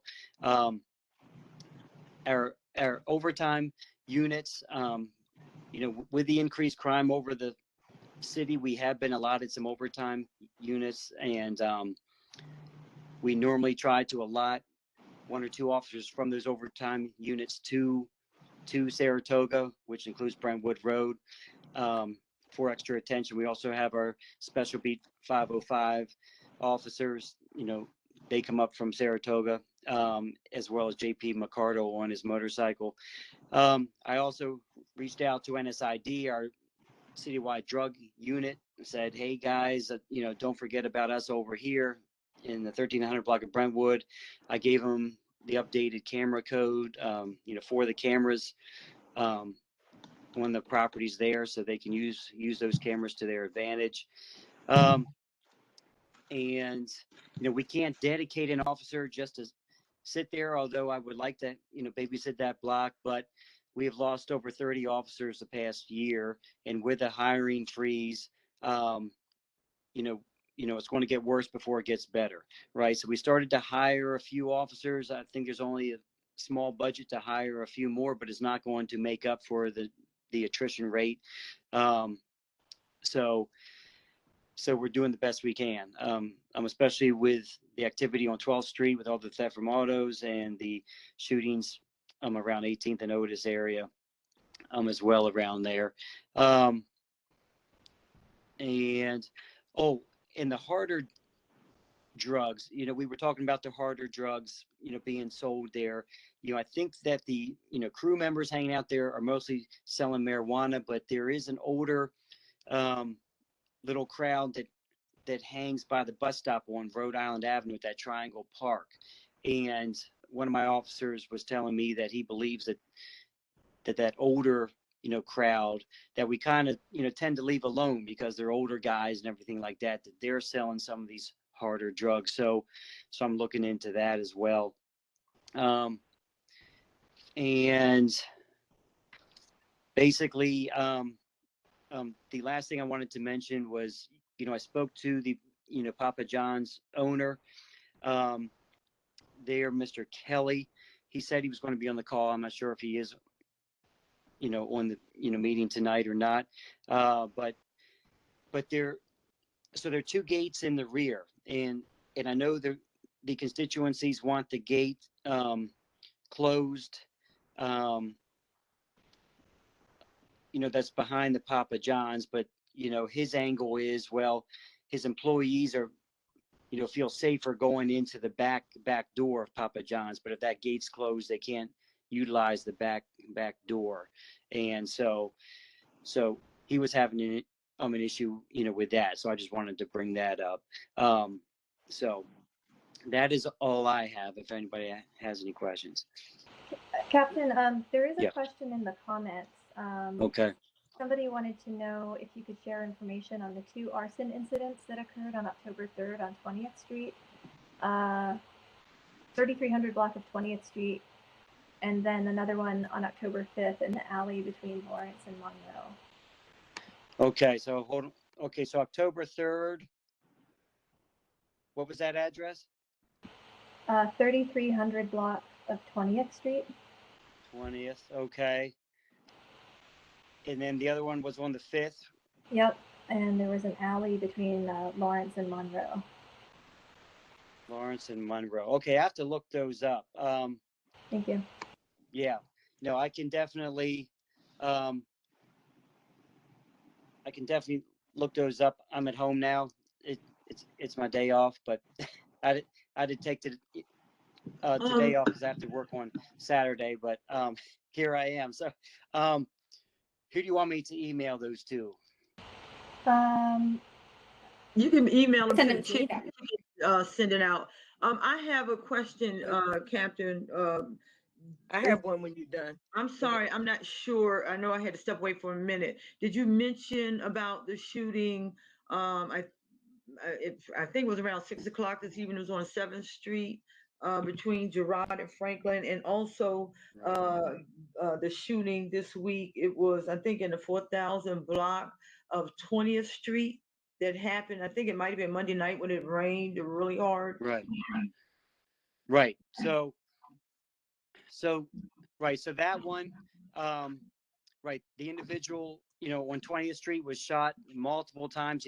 I'm sure he's still in the hospital. But it looks like he's going to survive at this point. We weren't sure at first. He does have a criminal record, the victim. I don't want to, to go into too much detail about that. He is the victim, but looking at his past and looking at the area of where he was shot, I am, going out on a limb to say this, could be crew related. When I say crew, it's like little local gangs here in DC. So I don't have any hard evidence of that. Of course the detectives are, looking into all angles and everything, but yeah, so it doesn't seem like he lives there. So I don't know what he was doing. It's right off of South Dakota, about half a block, I guess, or so. So I don't know exactly what was going on there to precipitate that shooting, but yeah, that's all I know on that. And then the shooting that just occurred this evening, it looks like, we had 2 walk-ins at the hospital, I think at WHC, where two victims were shot, I believe, on 7th Street. I don't have any other details, but they're non-life-threatening wounds. So that is kind of Edgewood area. So I don't know if that's, you have to see exactly, but that is close to Edgewood, in 7th and Hamlin area. 7th and Girard is, there's some crew activity over there. So I don't know. I don't have any other details on that now. So. Captain, there's one other question in the comments. Yeah. A resident wanted to know whether burglars have internet or cell network scrambling devices to scramble the signals and disable security cameras. Is that something that you've encountered? I haven't heard anything about that. The burglars that we've caught, and burglars are very hard to catch. You got to, basically catch them in the act. So it's very hard. But the ones, when we do catch them, they're typically a little bit older and they're drug users typically. So they aren't super sophisticated. And typically a burglar is a repeat offender. It's not like it's just random. So probably lots of these burglaries I went over, they're going to be some of the same folks here, but yeah. No, the ones that we have gotten, they don't seem to be super sophisticated. They're just, taking advantage of, unlocked doors, unlocked windows, to make sure your constituents are locking up at nighttime. They have motion lights. Their alarm systems are on, if they have alarms. But there's one, I think one was an apartment building where the apartment building said that they can just slide something in between the door and it opens real easy or something like that. So a lot of times, we see these, videos where they're just going around and trying door handles and seeing if something's unlocked and they go to the next house, kind of thing. So yeah. Thank you so much. Thank you. Captain. Hi, I'm former I Commissioner actually, Mason Whitland, and I wanted to know, when you share the information with Commissioner Piekara, Yeah. can you share it with my ANC? And I would think you should share it with all of them. So, because a lot of the crime that you mentioned was in the area where we live at. So I would like to be able to go to my commissioner and find out about the crime. So if you share it with them, then I'll be able to do that. You could share it with me as well if you like, but I think you Right. should probably share it with all the commissioners so Okay. we all will know. Okay, right. I'm just doing like the 1300 block of Brentwood, and probably over there the 711 1400 Rhode Island Avenue right there. But sure, I can share it with all the commissioners. Sure. thank you, Captain Moore. Thank you for joining on your day off too. Yeah. I know that this is probably not exactly where you'd like to be on your day of rest and relaxation. A couple of quick questions for you. One, if possible, I'd love to join your conversation, or at least listen into your conversation with Mid-City. I think it'd be really interesting, since obviously their actions have an impact in our community. But I defer to you on whether that's appropriate. I also just wanted to share, because you were talking about Mr. Fernbach, actually, while we are on this meeting, we did get a response from him. Oh. Well, not we. Ms. Wetherington did. She's been doing the work of following up and staying on him. So it sounds like he said that he is going to check the current lease and see what the business hours. Apparently, there is the possibility that there are business hours incorporated into the retailer's lease. He does have concerns about whether those are actually enforceable or not, but he is happy to check that. And then he also said that new lease terms are coming up, and that he would be willing to insert language limiting operating times. So for anything that comes up. So it sounds like we might have some, from the lease terms, that we might have some ability to work that through. Ms. Wetherington is following up, but we'll certainly keep you in the loop on what they find with that. The only other thing I had, and I actually, there was a constituent that gave me a call yesterday, Mr. Michael Koch, who actually had a great idea. That I know that there's a lot of shift changes, when folks are coming in. I wonder, is it possible to designate that triangle, that park, as like the designated shift change location?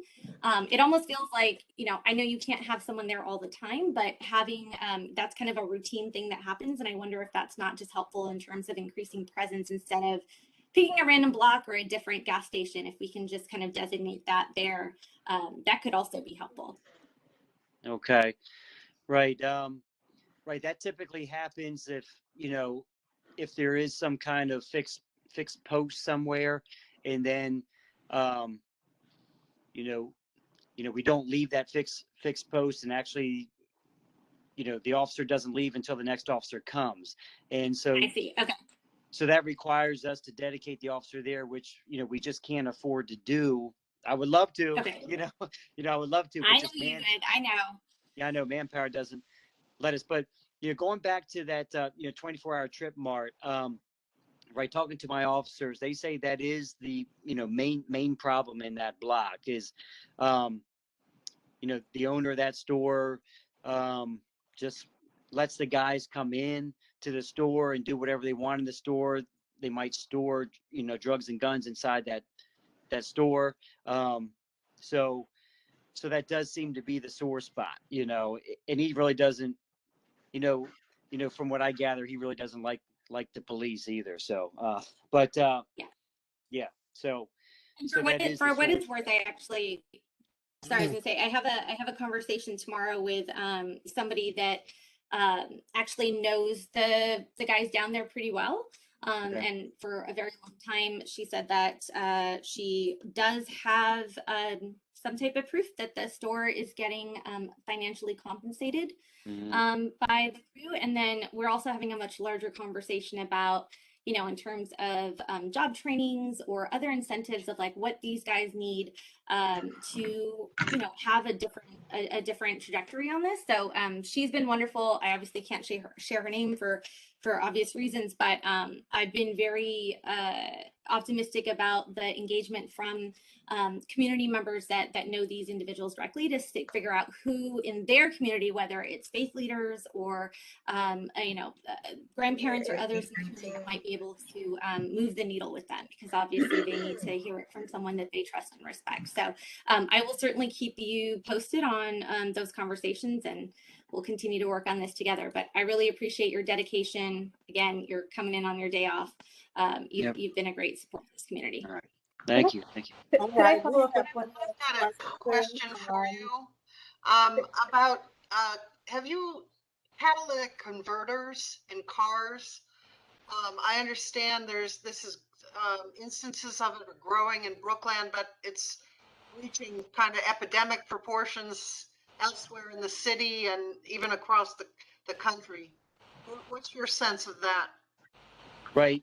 I try to keep you know, tabs on that every week. I look at my stats and I, you know, look at all the, you know, the theft from autos. You know, we don't get lots of theft from auto calls.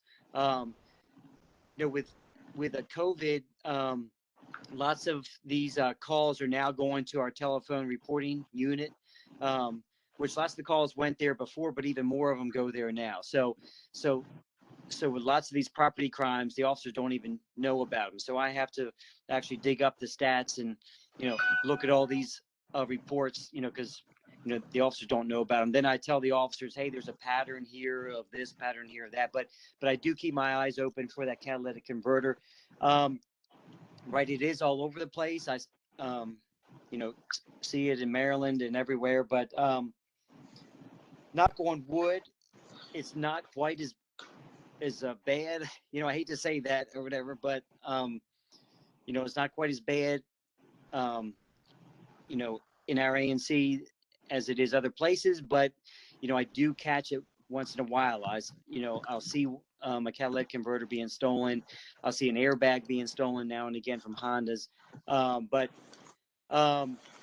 yeah, no, I do see it. You know, I guess the resale of them or the material inside them is very valuable. So, so I guess in the middle of the night, you know, that's the time they like to do it. They'll get underneath the car with a saw or, you know, something, or, you know, and rip them off. So, it's just one of those things where, you know, if you see anybody snooping around a block or anything like that, call us and we can come check it out to see if somebody's checking out a car or something. But, yeah, so that's all I have on that. There was Thank another you, question for, from in the interest of time, excuse me, in the interest of time, thank you, Captain Moore. Would you leave your information in the chat? Sure. So if others have additional questions, they can ask you questions and reach out to you. At this time, we have the liaison from the mayor's office on the line. You have the floor, ma'am.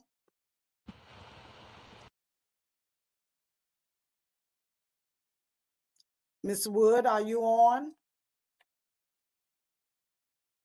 Okay, Yes, I am. Sorry about that. Good. Thank you. Thank you Sorry so about that. much. I was trying to. No, I'm sorry about that. I was trying to get unmuted. How's everyone doing? You have the floor, ma'am. Awesome. Well, I won't be too long today. I do want to let everyone know we still have about 3.5 hours to apply to Stay DC. So please, please, please, if you or any of your neighbors are seeking rental assistance, please apply. And of course, it's not the end of support. You know, DC has wonderful resources, so it wouldn't be Stay DC, but starting tomorrow, folks will be ushered towards different avenues of assistance like HPAP or ERAP, which are similar but are less specific to COVID. So Please, tonight though, if you do have COVID-related expenses that caused you to fall behind in your rent, please, please, please utilize the Stay DC program. We also, starting November 1st, want to make sure folks are aware that all DCPS personnel will be required, and that's faculty, staff, really anyone who's in the school during the day is vaccinated. So testing out will not be an option any longer. So starting November 1st, it's important that we're up to date on our shots. I also want folks to be aware, similar to our previous discussions about the courts getting back to normal. We are currently easing back into the regular hearing. So pre-pandemic, what hearings were like at the tenant and landlord court. So please make sure that your folks are aware of the resources that we have in the district. There is still the Office of Tenant Advocacy. That's a great resource to navigate any barriers that renters are coming across when seeking, whether it's rental assistance or maybe disputes. We do have those resources. But I do want to leave some space for questions. I know that DDOT has been a topic lately, and I'm really happy that we've been getting some responses and coordination from directors, but I would love to leave some space to raise additional questions. Okay, can we have about 3 questions for her in the essence of time, because we have 2 speakers waiting, and it is now 8:25. So do we have a couple of people that would like to ask Ms. Woods a question? Anything?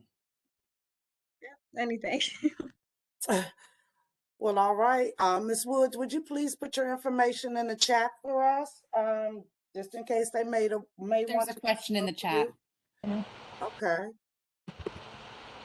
What options do the public have if they have concerns about ANC's misusing public money, lack of transparency, and in other ways not meeting their legal obligations? I don't know if that's something Ms. Woods could answer, but you can try.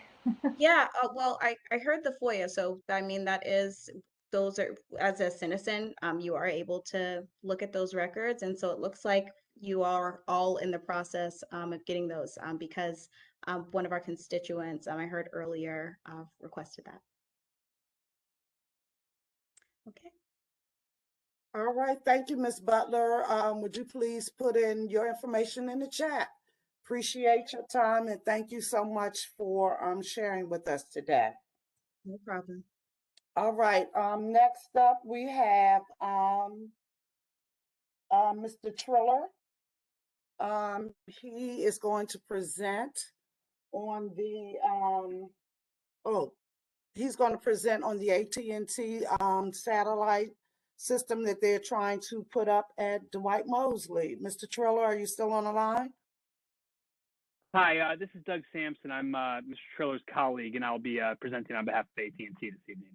Fantastic. You have the floor, sir. All right, I'm going to share a very brief presentation just to give an idea to everybody of what we are talking about here. I will also share my information in the chat, and this all of this information is also available on the DC Board of Zoning Adjustments website, and I will share the link to that as well. So if you'd like to take a look at any of our materials that we've played, I will certainly make those available, and they're available publicly on the website. So I'll share that link with you before I sign off here. So what we are proposing is a new facility at Dwight Mosley and Taft Field. This is what we call a drop and swap. We are going to replace an existing light pole that is for the field at Dwight Mosley Athletic Field with a 5-foot taller pole that will accommodate wireless antennas above the lights, which will be replaced on the poles. So this would add much needed improved wireless services to the area. It fills coverage gaps in the wireless network with little visual impact and no adverse effects in the neighborhood, and it will comply with all federal, state, and local laws. The goals are really reliable wireless service in and around Northeast DC. This is especially targeting the North Michigan Park neighborhood and some of the areas near the Maryland DC border. It will offer enhanced emergency and non-emergency wireless access. It also will improve reliable services for the support that we've needed during the COVID pandemic, such as working remotely, virtual learning in schools, telehealth, online worship, and remote meetings like we're having this evening. This is also going to be equipped with what's called FirstNet. Now, FirstNet is the First Responder Network Authority. This was commissioned by the 9/11 Commission following the 9/11 attacks, when first responder bandwidth was jammed up following the attacks with everybody using the wireless networks. This provides a dedicated network access for all first responders. This is an exclusive contract between the federal government and AT&T, and it's offered wherever AT&T wireless services are present. More than 15,000 federal, state, and local agencies use this service, including many in Washington, D.C. There are 2 million daily connections during the COVID pandemic to respond to emergencies, and all 50 states and U.S. territories, as well as D.C., have opted into this program. So here's a look at the pole that's going to be replaced. You can see it's on the edge of the baseball field here at the Dwight Mosley Playground and Taft Field. And again, it's a drop and swab. So there's already an existing light pole there. The pole that we are going to put in is merely 5 feet taller with antennas on it. It will have no local impact. The facility will look very similar to the current light pole with antennas just above the lights. The tower will be gated and locked at all times. It's designed to blend in with the existing baseball field and the lights that are already there. And it will also be an unmanned facility. It will be visited 3 or 4 times a year just to make sure everything's operating correctly, but there will be no increased traffic in the area. Here's an elevation view from the side, what the replacement pole would look like. AT&T's antennas will go there at the top above the light poles. There's also space, according to the DC code, for 2 additional wireless carriers at 66 and 56 feet. And then just here's a couple of photo simulations of what the site might look like. Again, you can kind of see the light pole in the middle there will be replaced, and there will be the antennas on top. Down here in the bottom left, you can see the existing view. So again, drop and swap. It's going to be 1 pole for 1 pole with some new antennas at the top, a 5-foot difference in the height. Here's another look from a different angle. And another look here. I know I sped through that, but I know that we're running behind, so I want to make sure that everybody has time if there's any questions or concerns. And again, I will make sure to share the information right now. What I'm sharing is my contact information. Please, anybody feel free to reach out to me with questions, comments, concerns. We do have a public hearing in front of the Board of Zoning Adjustments coming up on December 8th. The public is welcome to attend and give any comments at that point. And again, there's a link there to our materials. So if there's anybody who has any questions or concerns, all of our materials that we've submitted to the city are available there. And with that, if anybody has any questions, I'd be happy to answer them. And we ask that the board vote to support this application. Mr. Sampson, there is a question in the chat in reference to the poll. They would like to know, is this an additional light pole? Is this additional light pole being installed by AT&T for cellular service that everyday consumers can use? Yes. So this is being installed by AT&T. There will be space made available for other wireless providers such as Verizon and T-Mobile, which is also required by the DC code. But this is being installed by AT&T. It will improve AT&T services in the area and will also add FirstNet for first responders, a dedicated bandwidth. So it will improve emergency access and services for our first responders in the area as well. With the increased height, they want to know, does this pole exist elsewhere in the district? And I'm tapping onto that. Is this the same height as the poles? So it's not the same height as the existing light poles that are currently on the complex?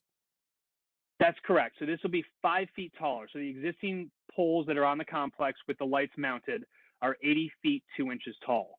The proposed tower is 85 feet tall even. And the purpose for that is to add that additional 4 feet 10 inches so antennas can be installed above where the sports athletic field lights will be replaced. I think there are 2 additional monopoles within a 2-mile radius of this, which is it's really not a lot in wireless terms. In a city like DC, a lot of the antennas are installed on tall buildings wherever possible, and kind of create a network through co-locations.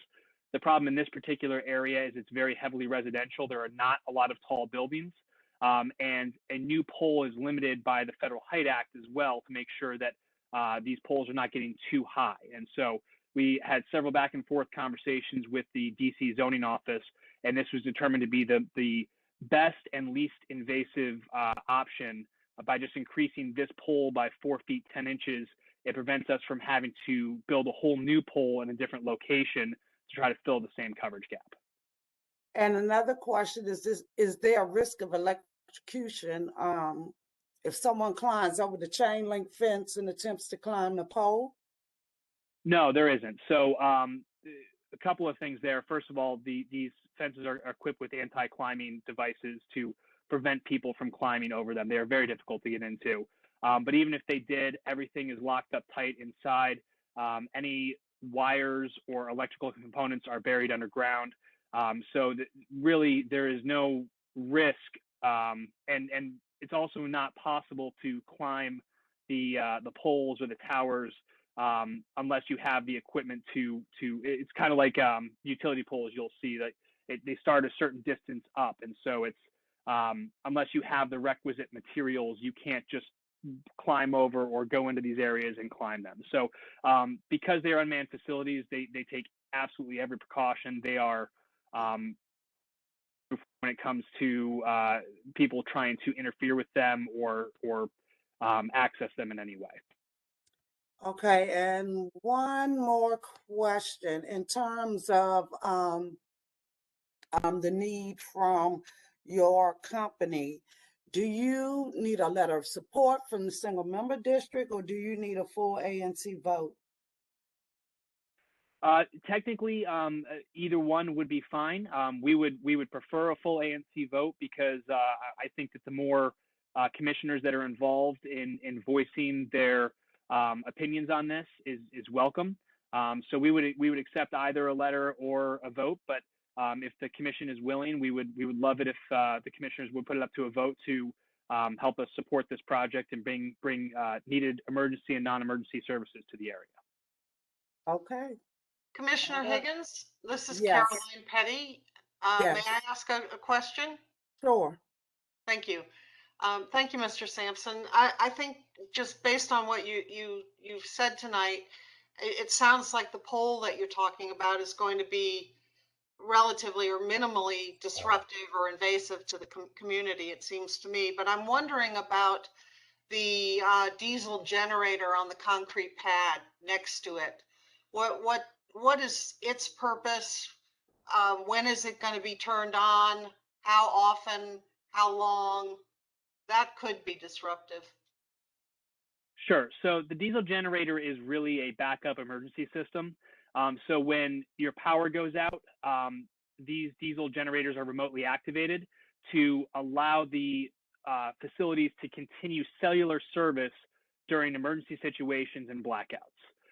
So it gives it an independent power source. So really, these are only activated in emergency situations and 3 to 4 times a year for a brief time when a technician visits, just to make sure that the generator's in working order. But on a day-to-day basis, the generator will not be running. It is really there as a emergency power backup. So when the rest of the community loses power during a severe storm, they still have wireless services and can call for emergency services because the cell towers are still operating correctly. Thank you. Sure. All right. Thank you so much, Mr. Sampson. We really appreciate your presentation this evening. And I appreciate your time. Thank you. And I'll follow up with you tomorrow. That sounds great. Thank you very much. Okay, fantastic. Now we're going to turn it over to Commissioner Amin with the Hanover Company. Is that you? Yes, Commissioner. I'm not sure who. I think Dan may be on the line. Dan Gordon from Hanover Company. So Dan, if you're on the line, unmute yourself. Or if it's not Dan, whomever's here, you have the floor.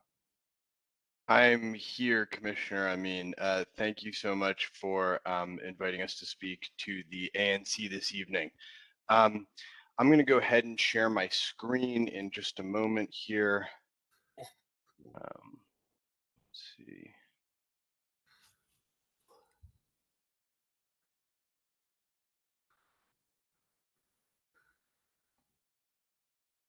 So I know that we are running a little bit behind this evening. I don't want to take up too much time, but I do want to introduce myself, the project that we're working on in 5B04, our team, and talk a little bit about some of the meetings that'll be coming up and the more fulsome community process that we intend to run. My name's Dan Gordon. I'm a development partner with the Hanover Company. It's my job to source and develop multifamily opportunities in the Mid-Atlantic with a focus on Washington, D.C. and Philadelphia. Some of you may have heard of the Hanover Company. We're currently developing a project on 8th Street in ANC 5E. Here with us tonight, and I may be able to make this a little bit larger, which may be positive.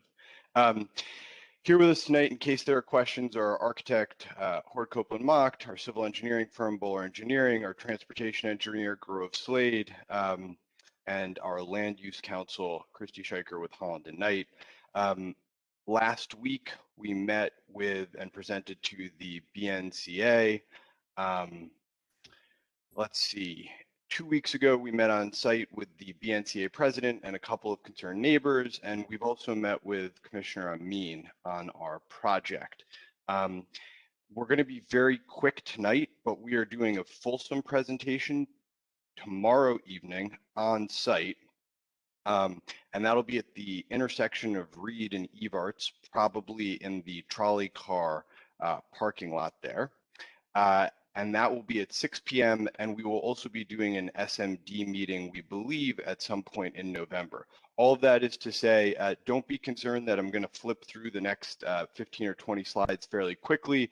We're going to have a bunch of community meetings, and we'll also be back in front of the ANC probably again in the coming months as we attempt to advance our project. So what are we here talking about? Between Franklin and Rhode Island Avenue on Reed Street Alley, there are a bunch of industrial parcels which are currently underutilized. In the past year, a new future land use map was approved by the District of Columbia, which has recommendations of high density residential on the west side of Reed Street and moderate density residential on the east side of Reed Street. That relates to zones, for those who want to look them up, of MU6 on the west side and MU4 on the east side. As we look at some of the other buildings on Reed Street, two examples are Brookland Press and the Rowan. The Rowan is substantially taller than anything that we're actually proposing on the sites that we intend to develop. This is a just quick block map. You can see here that we're talking about doing 2 phases of development. Phase 1 on the left is the southwest side of Reed Street, situated essentially between Brookland Press and the Rowan. And then on the right side of this is our second phase, which is composed of 2 buildings, Phase 2A and 2B. Phase 1 will be roughly 400 multifamily units. Phase 2 will be roughly 300 multifamily units and associated maker space, which is expected to be roughly 18,000 square feet or so. As part of our project, the intent is to realign Reed Street and create an active, exciting pedestrian thoroughfare and make a direct connection between Rhode Island and Franklin. On this diagram, the alleys hashed in green are planned to be vacated, and the alley land, whatever you want to call it, hashed in yellow, is intended to be dedicated. And so what you can see if we go back a slide is there's now going to be a direct connection between Reed Street Alley and Franklin that will run straight through, rather than the complex web of alleys that currently exist. It will also be substantially wider. Right now, Reed Street Alley is roughly 30 feet, and then it comes down in portions to well, some of the alleys come down to 16, 18, or 20 feet.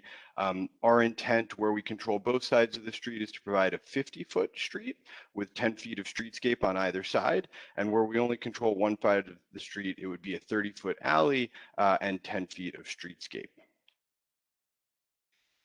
This is an overhead shot of the entirety of the development. You can see the 400-unit building on the left. This building will be largely hidden from view if you actually could see the Rowan here in the foreground. And then you can see phase 2B is the building in the top right, and then 2A is the building to the right of that.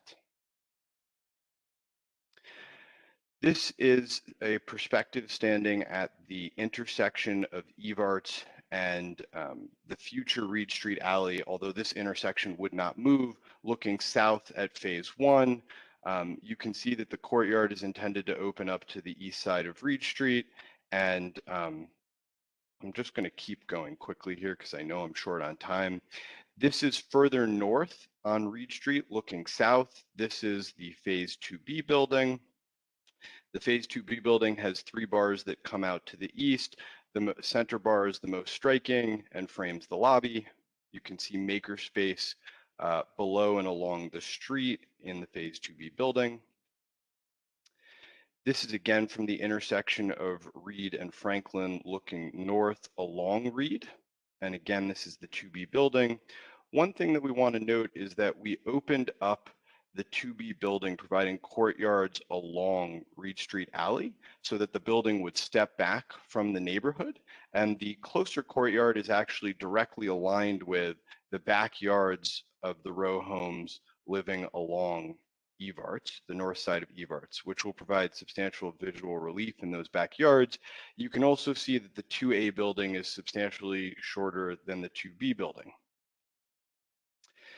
This is 2A from Franklin looking west. So if you're standing on the north side of Franklin looking west, what we were trying to do with this building was honor a commitment to the neighborhood to make it feel like a 40-foot building from the street.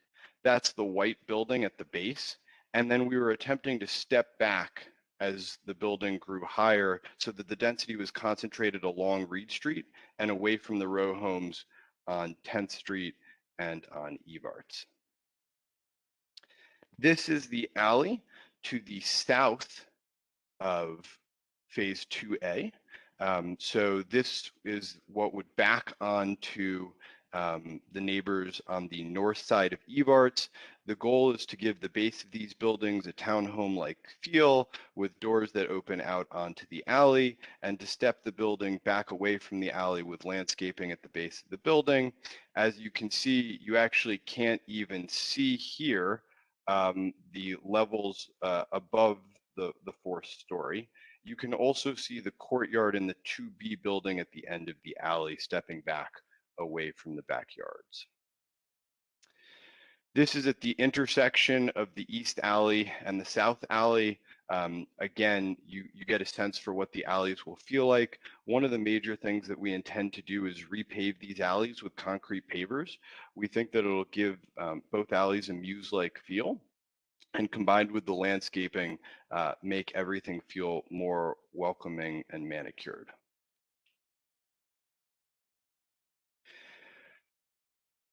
Just walking quickly through this diagram, you can see the phase 1 building at the intersection with Evarts and Reed is going to be roughly 77 feet.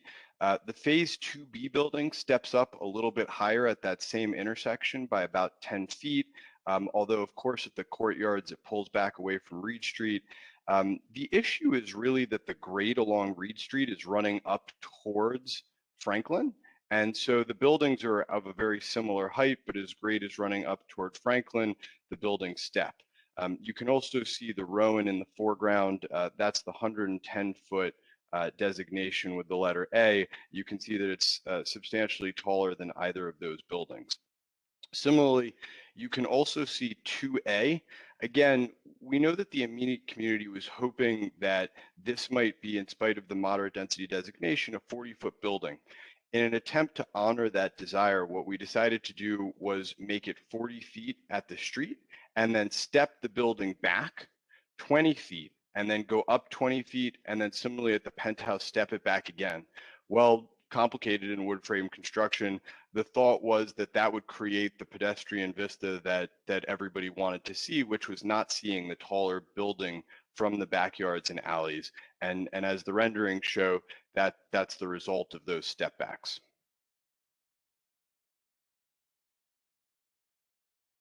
This is the ground floor plan. In the upper right corner, you can get a sense of what the concrete pavers will look like. This is an upgraded detail. DDOT allows it, but it's not standard. Alleys normally are just formed concrete. We're excited about the pavers. We hope that the immediate neighbors will be as well. In red, you can see the PDR makerspace. We are required, if we pursue a PUD, which is what we intend to do here, to preserve some PDR space. And one of the ways to do that is with makerspace, which is essentially a cross between retail and industrial. The goal will be to bring in potential retailers who want to make goods on site. We hope that there are members of the community who are interested in filling some of those spaces. We included this just to give everybody a sense of how much grade there actually is along Reed Street Alley. You can see that as you go from the left, which is in the direction of Rhode Island, toward the right, which is in the direction of Franklin, the road is actually just going up at a fairly substantial grade. As a result of that, the Phase 2B building, which is again very similar in height to the Phase 1 building, appears to be taller, but it's really because the road is stepping. And again, the goal was really to pull the massing away from the neighborhood, put it up against the railroad tracks, block the railroad tracks from view, and use courtyards to create visual interest and step back from the street, and then also with 2A to step back. There is an amenity space that will be shared between these buildings. That's being done both to comply with zoning regulations and also because we think it will provide a cool visual relief at the end of EVARTS. That could be something that looks like a CrossFit gym type amenity or something else, but it will connect the two buildings together. Very quickly, there are two ways to change zones that I'm aware of. One is a map amendment, which is sort of a fairly straightforward, non-community oriented process. The other is a PUD, which is what we're intending to do and is a very community oriented process. In a PUD, you ask for benefits and the change of zone, and so there is still an associated map amendment. As part of our PUD, you can see in the MU4 zone, there's very little proposed FAR gain, and in the MU6 zone, again, very little proposed FAR gain. That means that from a density perspective, we're not actually asking for additional density. We are asking for a little bit of height both on 2A and on 2B and 1 in more substantial fashion.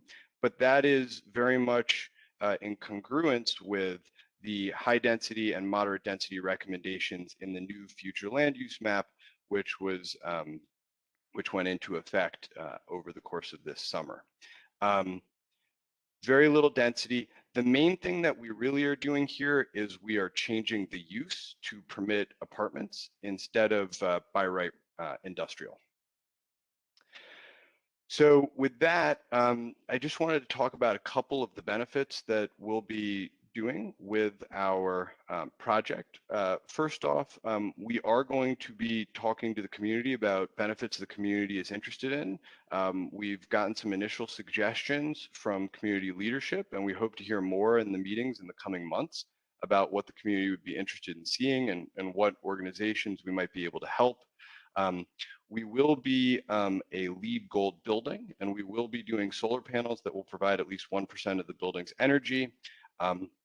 We will be installing concrete pavers around the 2A building to improve along with the landscaping, the final feel and touch of that alley.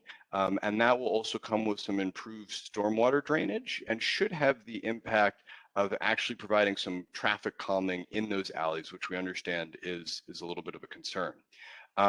We're also going to widen and provide a new and direct connection along Reed Street between Franklin and Rhode Island, along with the associated streetscape.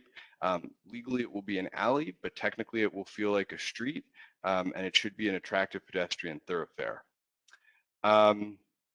Finally, and perhaps most importantly, we intend to do 15% affordable with this project. On 8th Street, we did 12%. There's obviously been a push in the district to increase the amount of affordable housing that's being done in projects like this. 15% it would be the highest in a PUD to date. And so 15% affordable is something we're excited to do. But again, we're sort of setting a new high water mark here, and that's great. We're also going to be doing some 3-bedroom units as part of the development. So there will be some family-sized units in these buildings.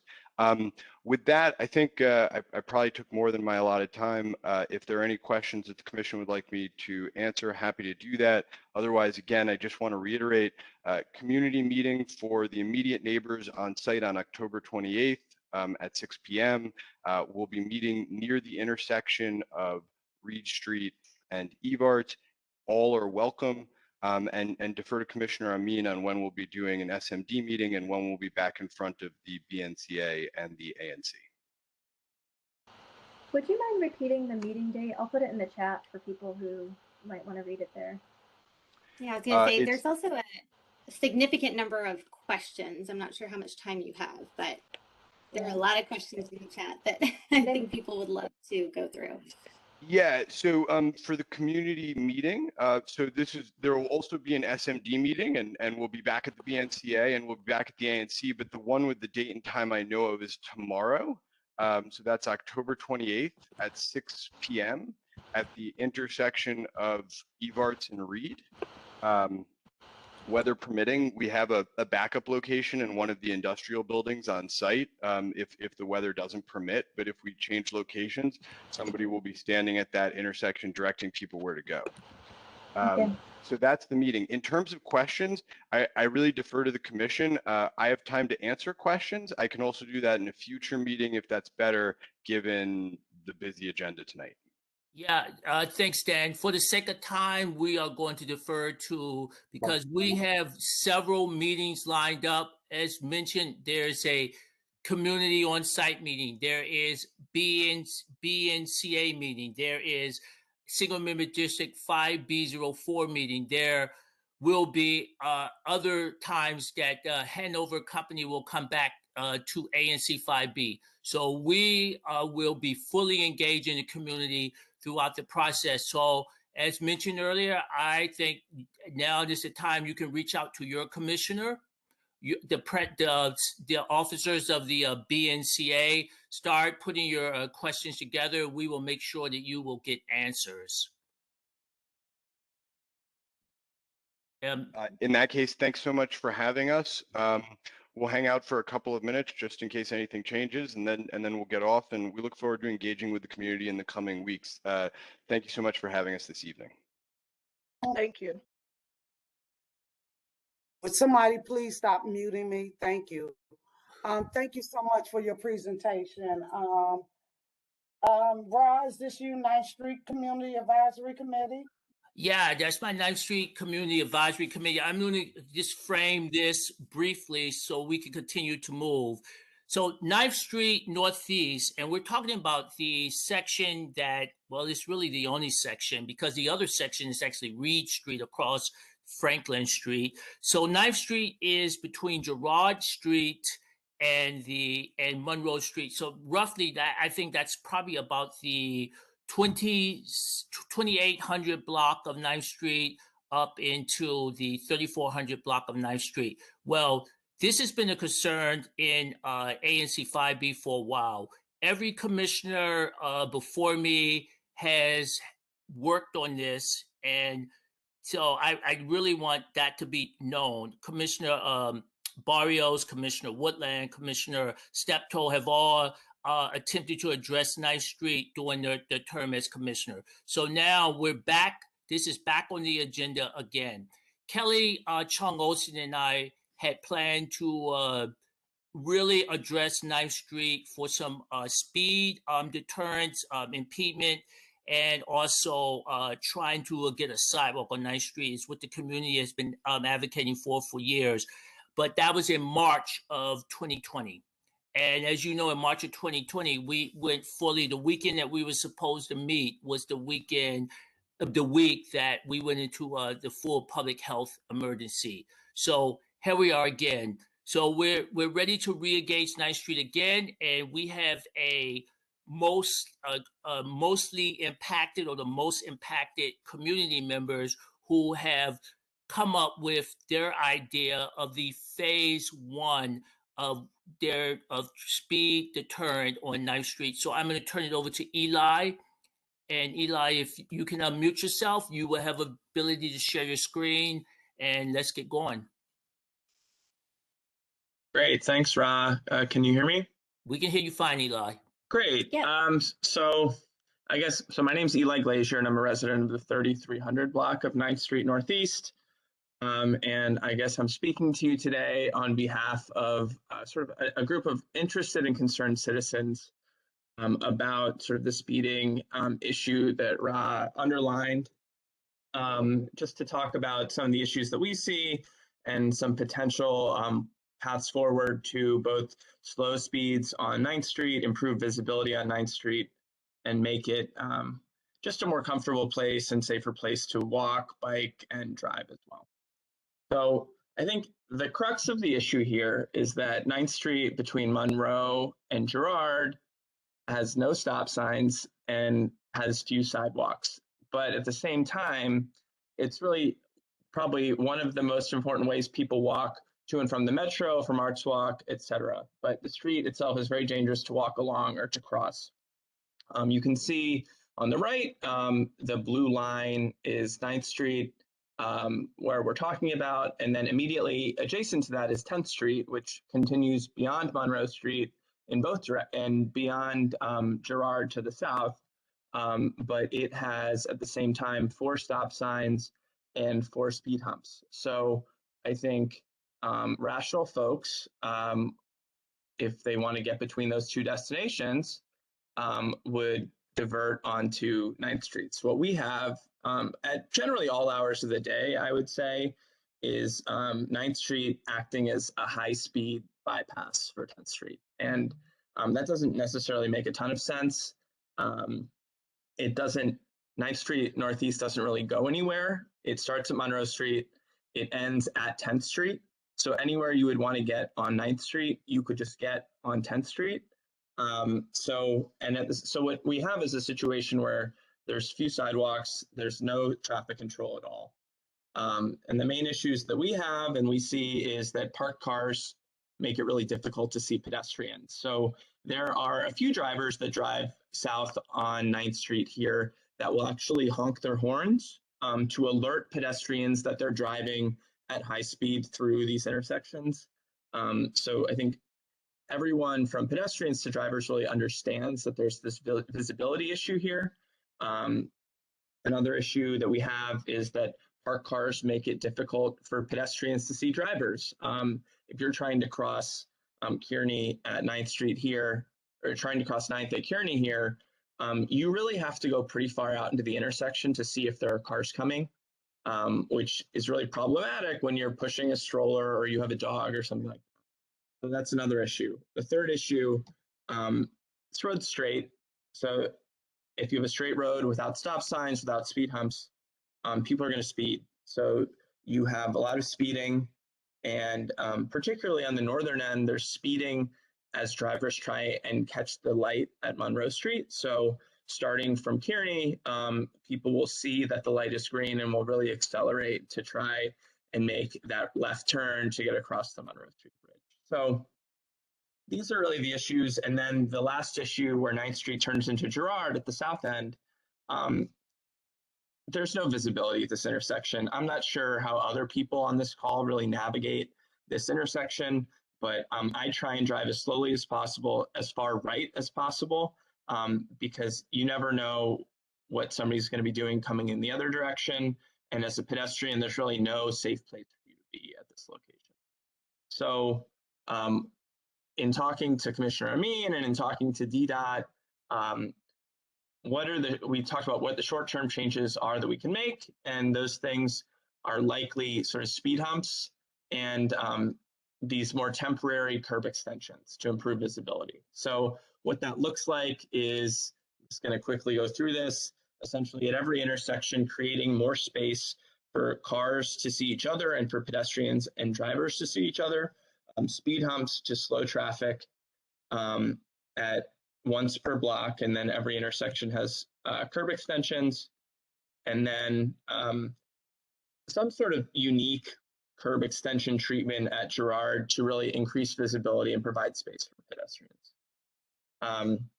So those are the short-term changes. In the long term, I think an issue that we've run into with DDOT, which maybe won't be an issue anymore, was sort of the renaissance they've had with understanding the importance of traffic safety, is that it was difficult to do certain things along our street because it was classified as a collector street, even though streets, as we've established, that carry a lot more regional traffic, like 10th Street or like 12th Street, like 10th Street are local streets. So what we'd like to do is change the street classification next, and then we'd like to install stop signs on 9th Street. We'd like to sort of recast those flex post temporary curb extensions in concrete, construct sidewalks off of Kearney Street, and then really consider the future of 9th Street as a through street.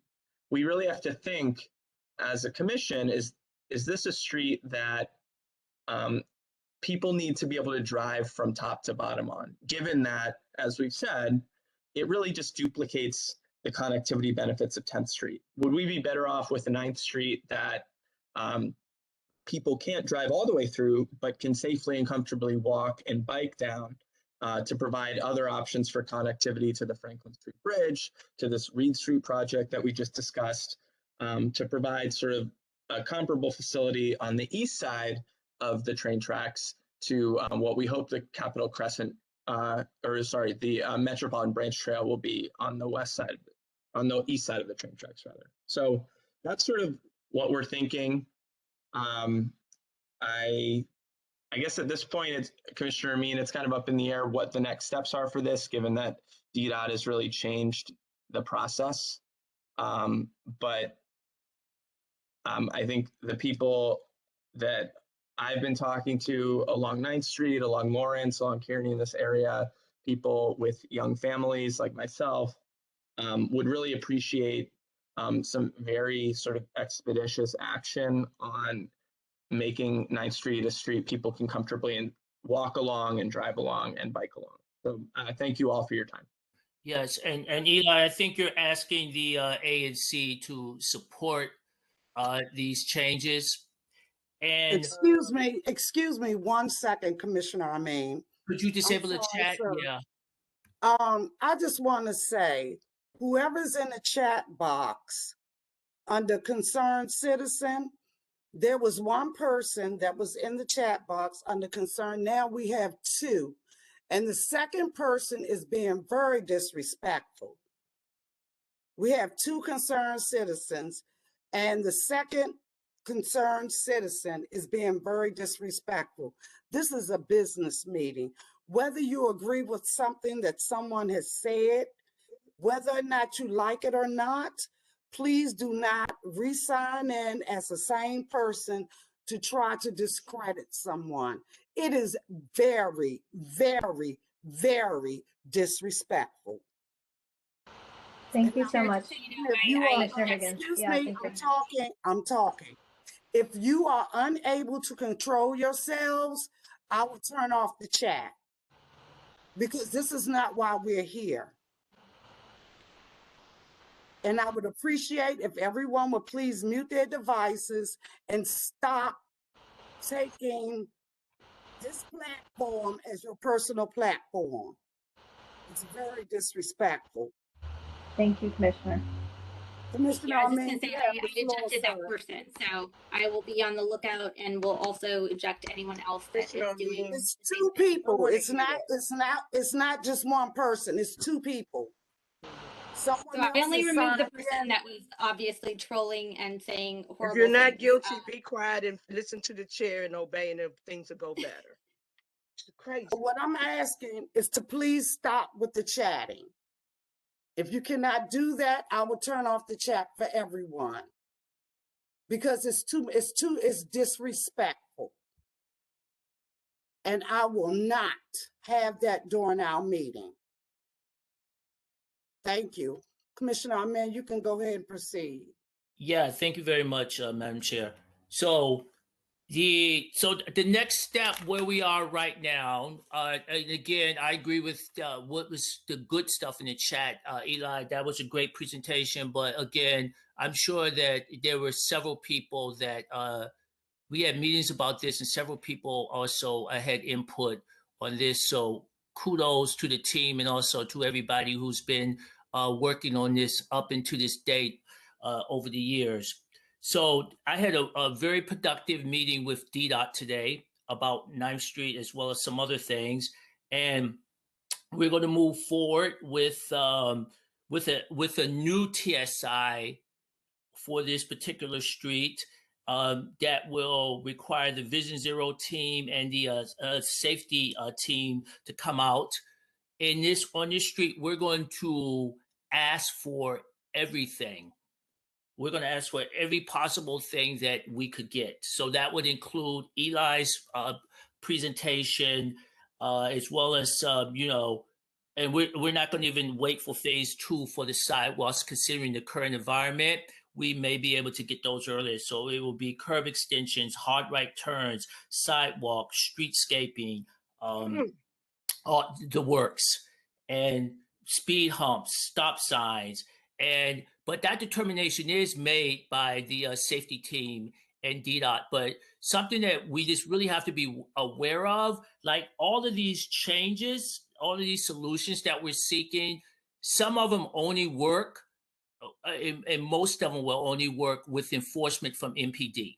So we can do all of this, and still with bad drivers' behavior, that we can end up in the same place or maybe even a worse place. So let's just be mindful of that as we move forward. So 5B04 will support these changes. Ron, excuse me for a minute. I didn't want to butt in on you. What? But I'm on Gerard Street. Go ahead, Racine. Some of what was said, I have a concern about, and I would like to have discussion because I wasn't involved in this. And as you know, we have a traffic problem up here on Gerard Street that's near the 9th and Gerard. Excellent point, Commissioner Woodland. And that brings me to my next statement that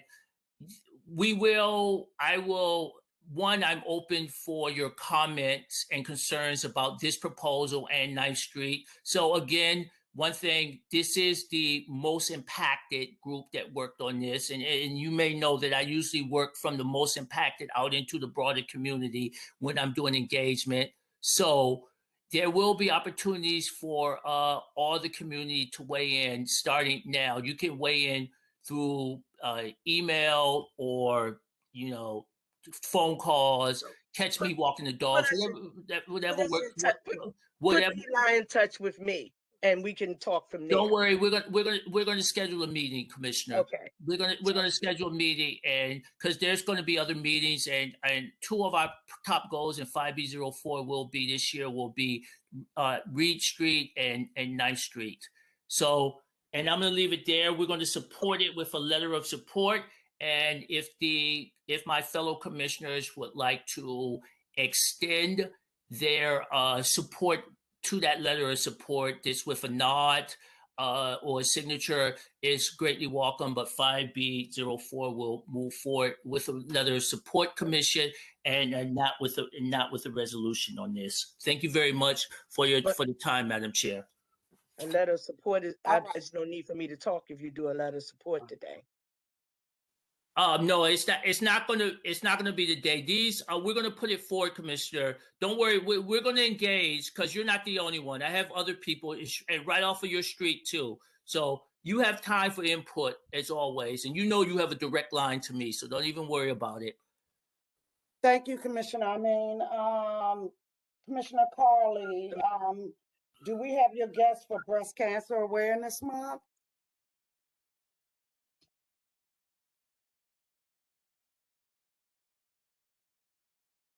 Commissioner Carley? Okay. All right. So we're going to move forward.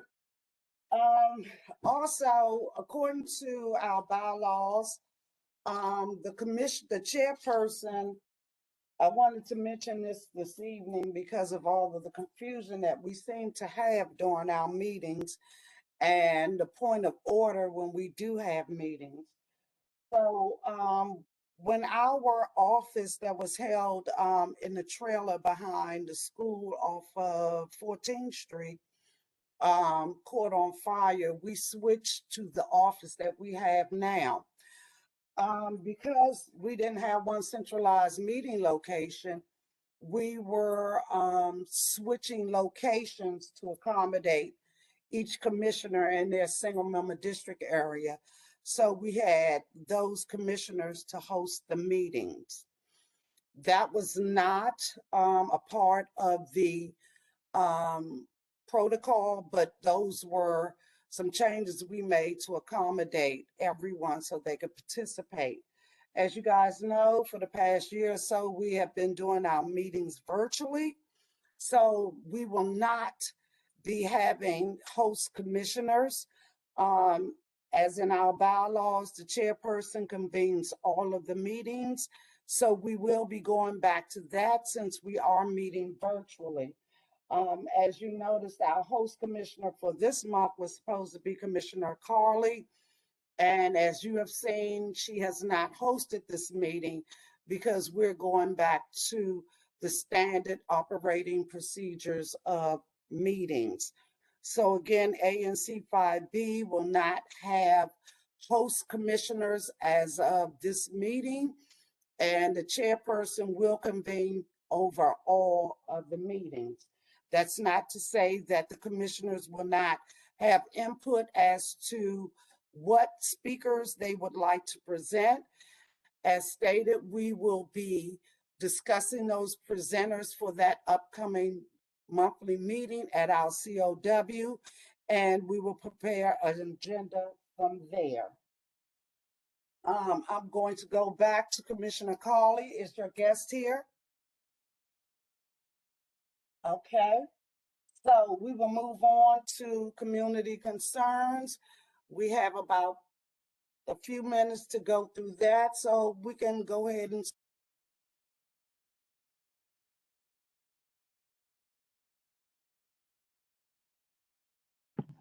Something happened. I cannot hear you. someone muted me again. Thank you so much. So at this time, we're going to do community concerns, and I will call on people by the raise of their hands. So if we could move forward. Okay, it looks as if someone is continuing to say some ugly things. Disable the chat, Madam Chair. Yeah, I have, but one of the commissioners Somebody's doing a lot of stuff and it's not fair to us. Yes, and one of the commissioners has, I disabled the chat. One of the commissioners enabled the chat again to allow for this stuff to come into our chat box. So this is not the community doing that. This is one of the commissioners that are enabling the chat. So hopefully you'll be able to gain all control, change some passwords, do some. That will be necessary because of this type of behavior that is taking place. Okay, Andrew. Hey folks, can you hear me? Yes, sir, I can hear you loud and clear. Hello. So first, I just wanted to thank everyone for these ANC meetings. I know it's been a couple of hours, and we really appreciate the time that you all take to go through all this with us. I actually appreciate that the chat was open, gave us an opportunity to ask our questions, and I really appreciate the commissioners who are pulling our questions out of that. I do want to just express that it was extremely helpful for us to sort of go over some of those presentations. A lot of the development stuff, I saw Racine had asked a question about something that directly impacted their property. And I think for me, it was also extremely helpful. I kind of wish we had more time to go over some of those things and have an opportunity to raise the questions that we had, particularly about the Hanover development on Reed Street, for example, getting an opportunity to talk about affordable housing and things like that. And so I would just flag that for you all. I feel like we spent a lot of time at the start of the meeting kind of running through a series of documents in what seemed like a procedural thing. Like we were just jumping around from item to item, and we never really got a clear sense of what the purpose of that was. It seemed like we were just running through them so they could quickly be cleared. And then we got to the presentations, but we didn't really have enough time for them. And those are actually extremely valuable. So I want to thank you all for, I guess, facilitating those presentations. I know they're required by law in some of these cases. And then some of the cases, it's just a courtesy, but it's super helpful for us to get an opportunity to ask questions and talk through a lot of those things. And so I just want to flag that for our next meeting. I think, and I think there was a lot of confusion about, it was hard for me to keep up with a lot of the bylaw stuff that was happening.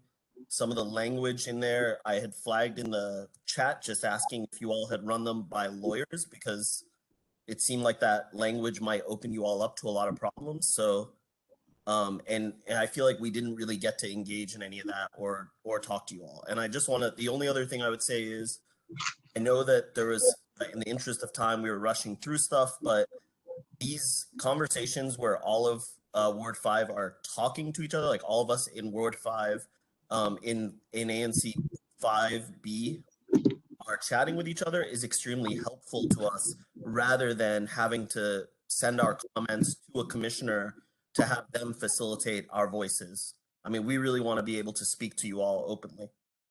So thank you.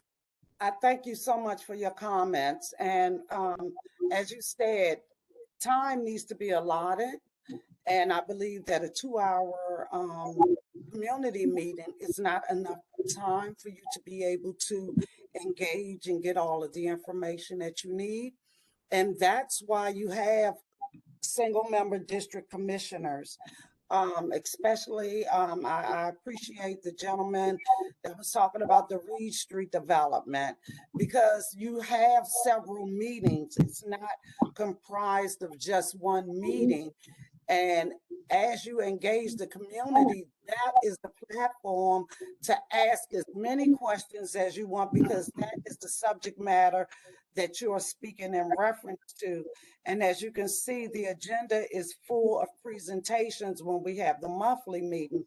So I do encourage, when those types of projects come up and other things that are important to the community, that you engage with your commissioner.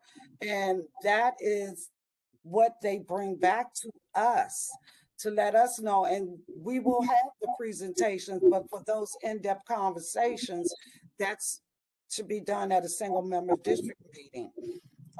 Just like with the 4236 South Dakota Avenue project and the 1800 block of Otis Street project. You have single member district meetings. Unfortunately, even though the invitation went out for people to attend, people don't show up. And that's the time to engage. So I thank you, and we will all continue to take those comments into consideration. I will now recognize Mr. Michael Cook. And thank you, Chair. Wait, one second, Chair Higgins. I just have a quick question. Oh. Andrew, are you a 5B resident? Yes, I am a 5B resident. And which single member district are you in? 5B05. So you're Commissioner Costello's constituent. Thank you. That's right. Yeah. Great. Okay, sir. You've been, Mr. Cook, you've been recognized on the floor. And then Ms. Woodland. Commissioner Woodland is after that. Great, thank you. I just have a couple of comments. So first, appreciate the commissioner earlier mentioning my suggestion to Captain Moore. Hopefully we can do something about that. You know, I would have to say that in many times in these meetings, I'm not when they're often is less than civil. It is not exactly what I think that a lot of us expect when we come to these meetings. Yeah. So one suggestion that I have that I think works, and we see this in other cases in business settings, is I guess my video has been turned off for some reason. Sorry about that, Commissioner. I'm not sure who did that. Or, They keep playing with this thing. you should be able to turn it back on now. Okay. They keep turning me off too, and I'm watching because somebody's doing. Okay. Is that one, if the commissioners could do a couple of things. Number one, if there's a way to actually put your name in the bottom when you're speaking. We, as residents, we don't know all of your voices by heart, and it's hard for us to discern who is speaking. So that would be great. And even better, and this would be great if there's a resolution, as we are in times of COVID and many things are actually going remote. I would ask the commissioners have the decency to please be on video so we can see you, so we can communicate with you, and so we actually know who's talking. So those are just two things from a concerned citizen here, a 5B. Thank you very much. Thank you so much, Commissioner Woodland. Yeah. 1 second, Commissioner Higgins. Michael, who's your ANC commissioner? Ra, you are.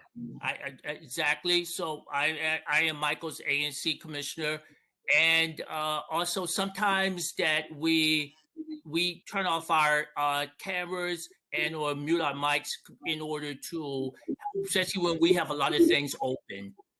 So, and like in any meeting, it's just not us. It's always when you're trying to do many things at once, which oftentimes that we are tasked to do when we're in these meetings. Thanks, Michael. Thank you. Well, I would suggest with the budget that we have, we could buy more powerful computers for the commission because, again, traditionally these meetings have been in person, and I think it would be great if we could see our elected officials' faces when we're talking to them. So thank you very much, everyone. All right, Commissioner Woodland. Okay, excuse me. I could have not spoken, but I want to thank you, Commissioner Higgins, our chair, for the comments that you're making. I think you're making some great comments, and I hope that people who are in this meeting will listen to them and follow what your guidance is about having a good, cohesive meeting. I don't know, Mr. Cook, I mean, that I understand you and a few others may care about seeing their faces, but I feel like if your commissioner is available and you know who your commissioner is, it's not a great concern. Because I don't know all these people either. Ma'am, We just, wait a minute, we're not gonna have a debate. I just think we just need to make our concerns on both ends and so we can move forward. I do not want to debate or argument or I think everybody's entitled to their comments, but please let's not point fingers or whatever. Yeah, because I respect how he feels, but I just don't feel the same. And, you know, I think that's a choice if you want people to see you, if you don't. And as long as you can know your commissioner and you can work with them, that should be all that matters. This is not the first time that we had commissioners that weren't visible. Right. So I see now, they weren't always visible at every meeting I went in. And they're the ones doing whatever to make it so that we can't speak. We can't go in the chat. They kicked me out and they made it so I couldn't come in one time. So I don't understand what all this nonsense is about. They're new. So they need to take the time to see how things are done.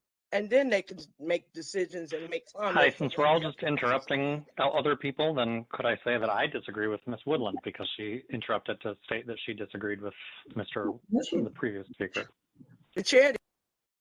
Okay. I have muted. Excuse me. Again, at least have respect for this process. No, I have respect, and you know that. Everyone to please. This is community concerns. This is not the time for people to spar and box. This is not what this platform is about. You can take it to social media and all those other places, but please, let's have a respectful meeting. And I've been trying to say this all throughout the meeting. So please, you want people to respect your comments, please respect others. Commissioner Woodland, do you have anything else? No, I'm done. Thank you again. Thank you. Commissioner Woodland, who's your commissioner? How are we saying Commissioner Woodland is a commissioner when she's not a commissioner? Commissioner Because Woodland, once who's your commissioner, commissioner? always commissioner.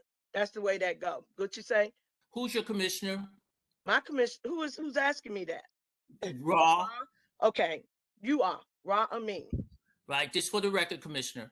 All right, Ms. Jelks, you have the floor. Thank you. Before I say anything, please note that I am speaking. I'd like to be heard undisturbed. Number one, there's one thing that I would like to say. The virtual meetings, I think, have been great, simply because I am of an age where I would not go out to the meetings. So I would like very much for you to continue those virtual meetings.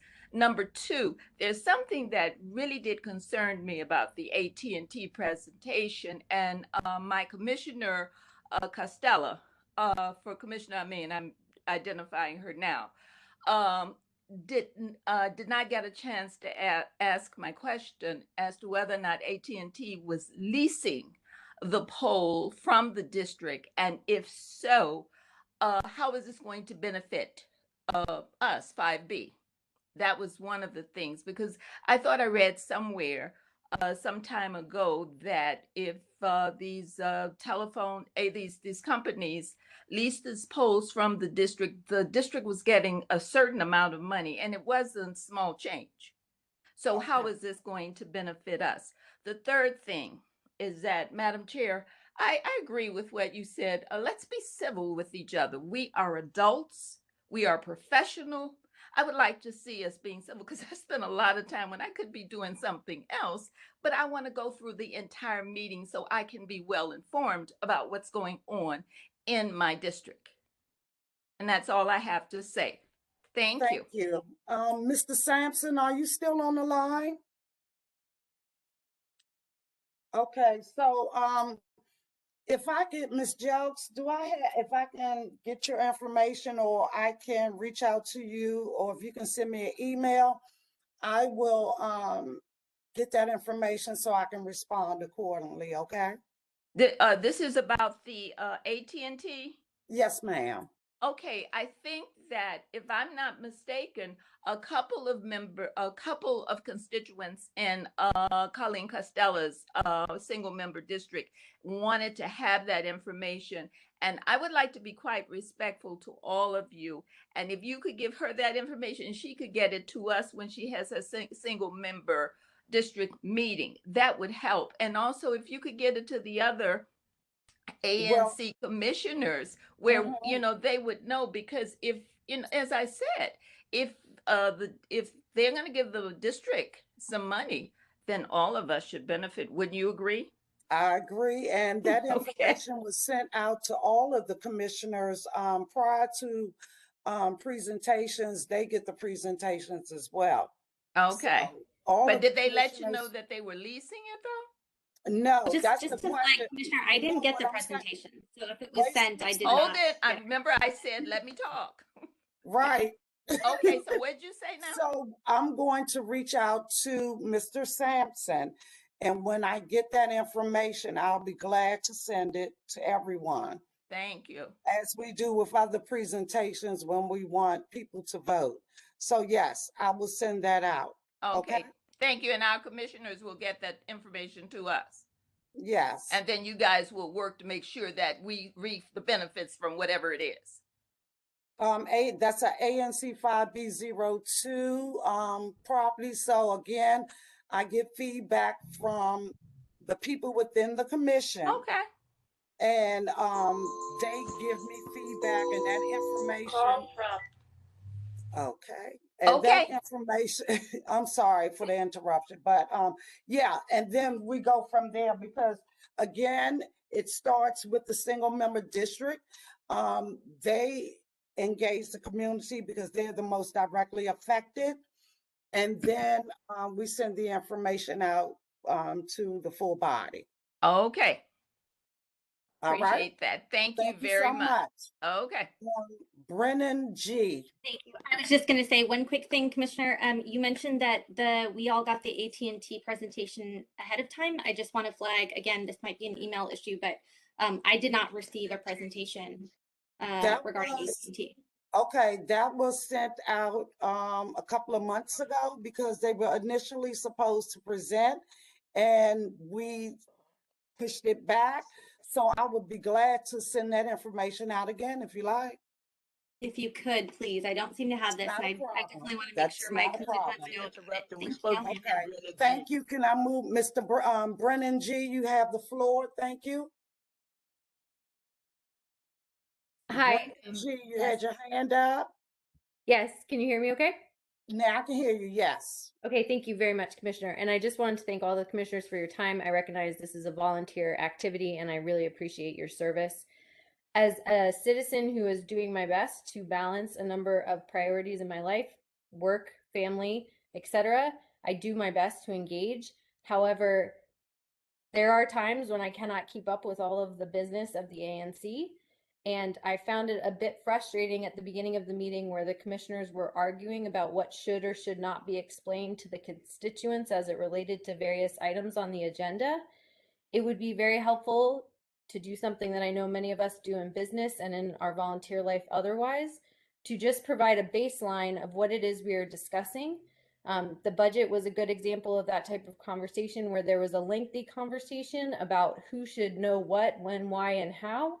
And I think it would have been much more effective and efficient if we had just been given the opportunity to have someone explain the various line items on a very simple budget. So admittedly, I will say that as the meeting has progressed, there's been a lot more respectful dialogue. I was a little bit disheartened at the beginning of this with regard to how people were treating each other within the commission. And so I look forward to more productive and respectful conversations in the future. And I thank you all for your time. Who's your commissioner? Brennan? 5B, 5 Bravo 03. So I believe that is Prita.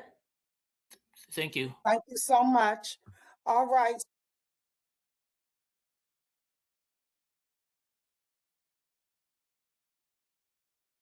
Can't hear you, Commissioner. We were silenced. Yeah, I was silenced again. We're going to move to single member district reports. Commissioner Carley, 5B01.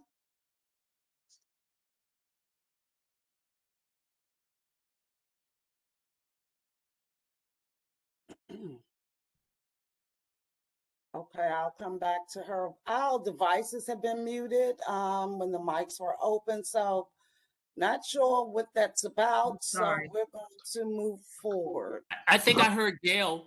Yeah, I was muted.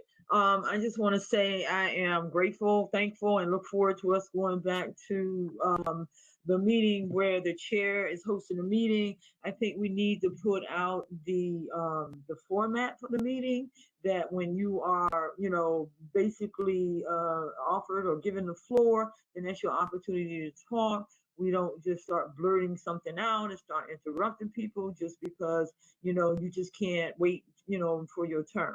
So I just want to make sure that's clear, and hopefully in the future that we will exercise that more and not interrupt each other. So we have to raise our voices in order to prevent the other person from interrupting us. We had a meeting in 5B01 in the vacant lot off of Bunker Hill Road.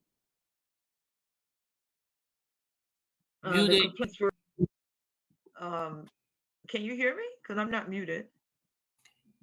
Hello? Yes, we can hear you. Okay, thank you. Thank you. So basically, we had a meeting. It's a vacant lot off of Bunker Hill Road.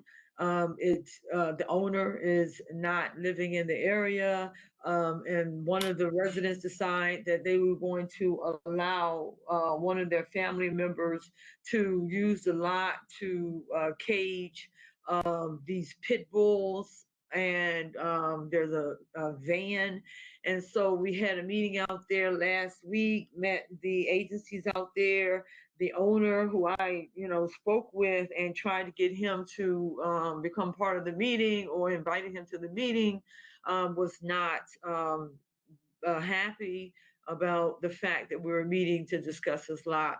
So he didn't show up at the meeting, and after a long discussion, he decided to cooperate, and he asked the person who is with the van and the dogs, gave him a timeline to remove the dogs and the van off the lot.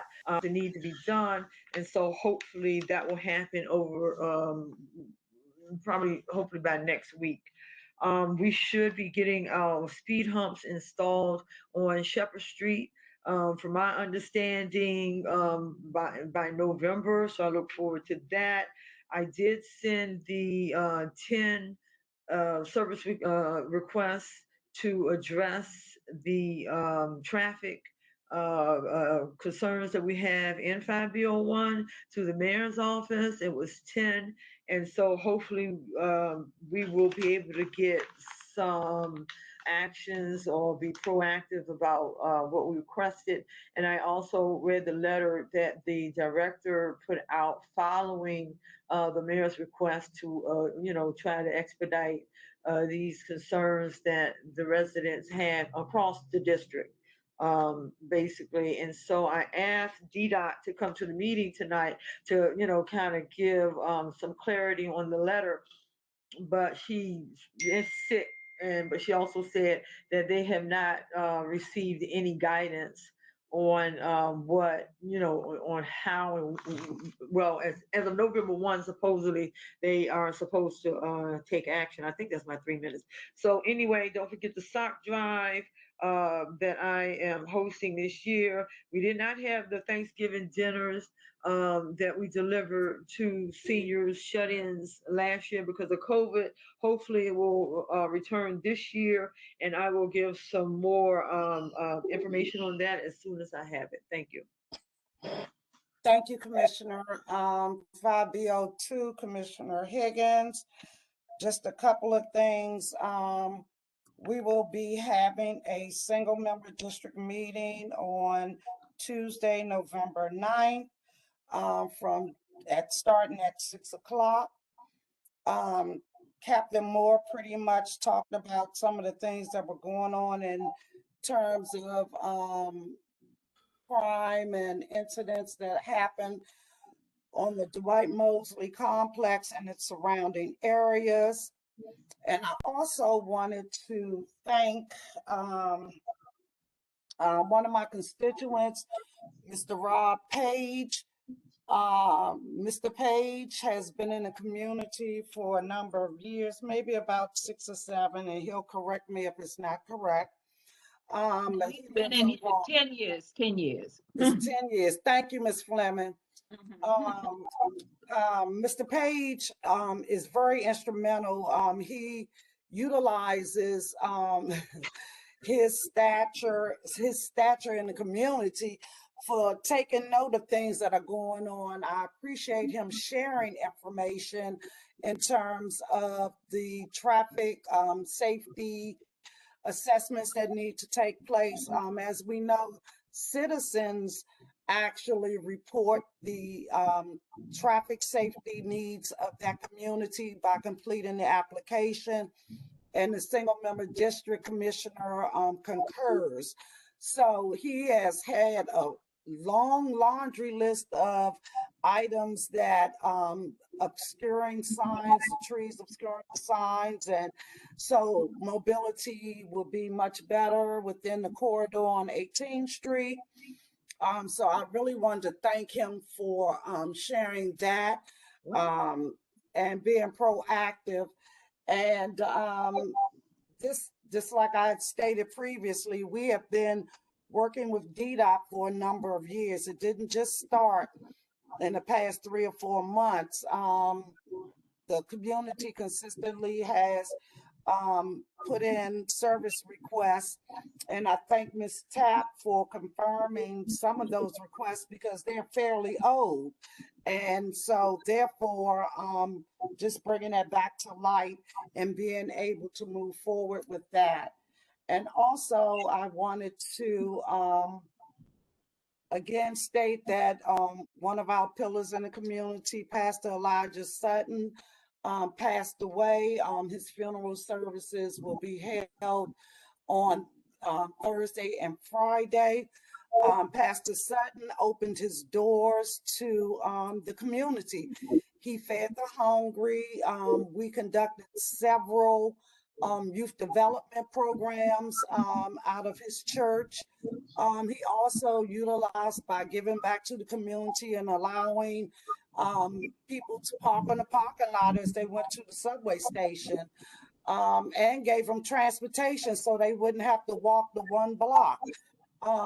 But he has served this community for a number of years, and he would truly be missed. So I just want to raise the banner high on behalf of Pastor Elijah Sutton. 5B03.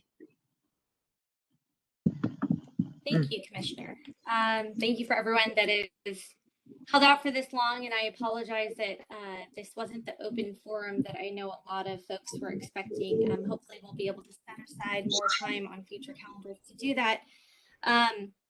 So update for 5B03, we had a single member district meeting last week where we reviewed the budget. I will put, I'll send out, because I guess our chat is disabled, but I'll send out the link for those of you that are in 5B03 and weigh in on the proposed budget.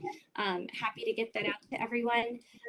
We also have, as you can tell, ongoing meetings with Captain Moore about the increased gun violence on the Brentwood Strip. We are trying a number of different things to hopefully address it. I don't think that we are at a point where any one thing is going to fix it, but we have requests out, as you heard earlier, to limit some of the operating hours. We also have a request in with DDOT and Department of Parks and Rec to close that slip street, which is kind of allowing for almost like a drive-through. So we do have a request in to close that. Hopefully we can convert some of that into additional park space.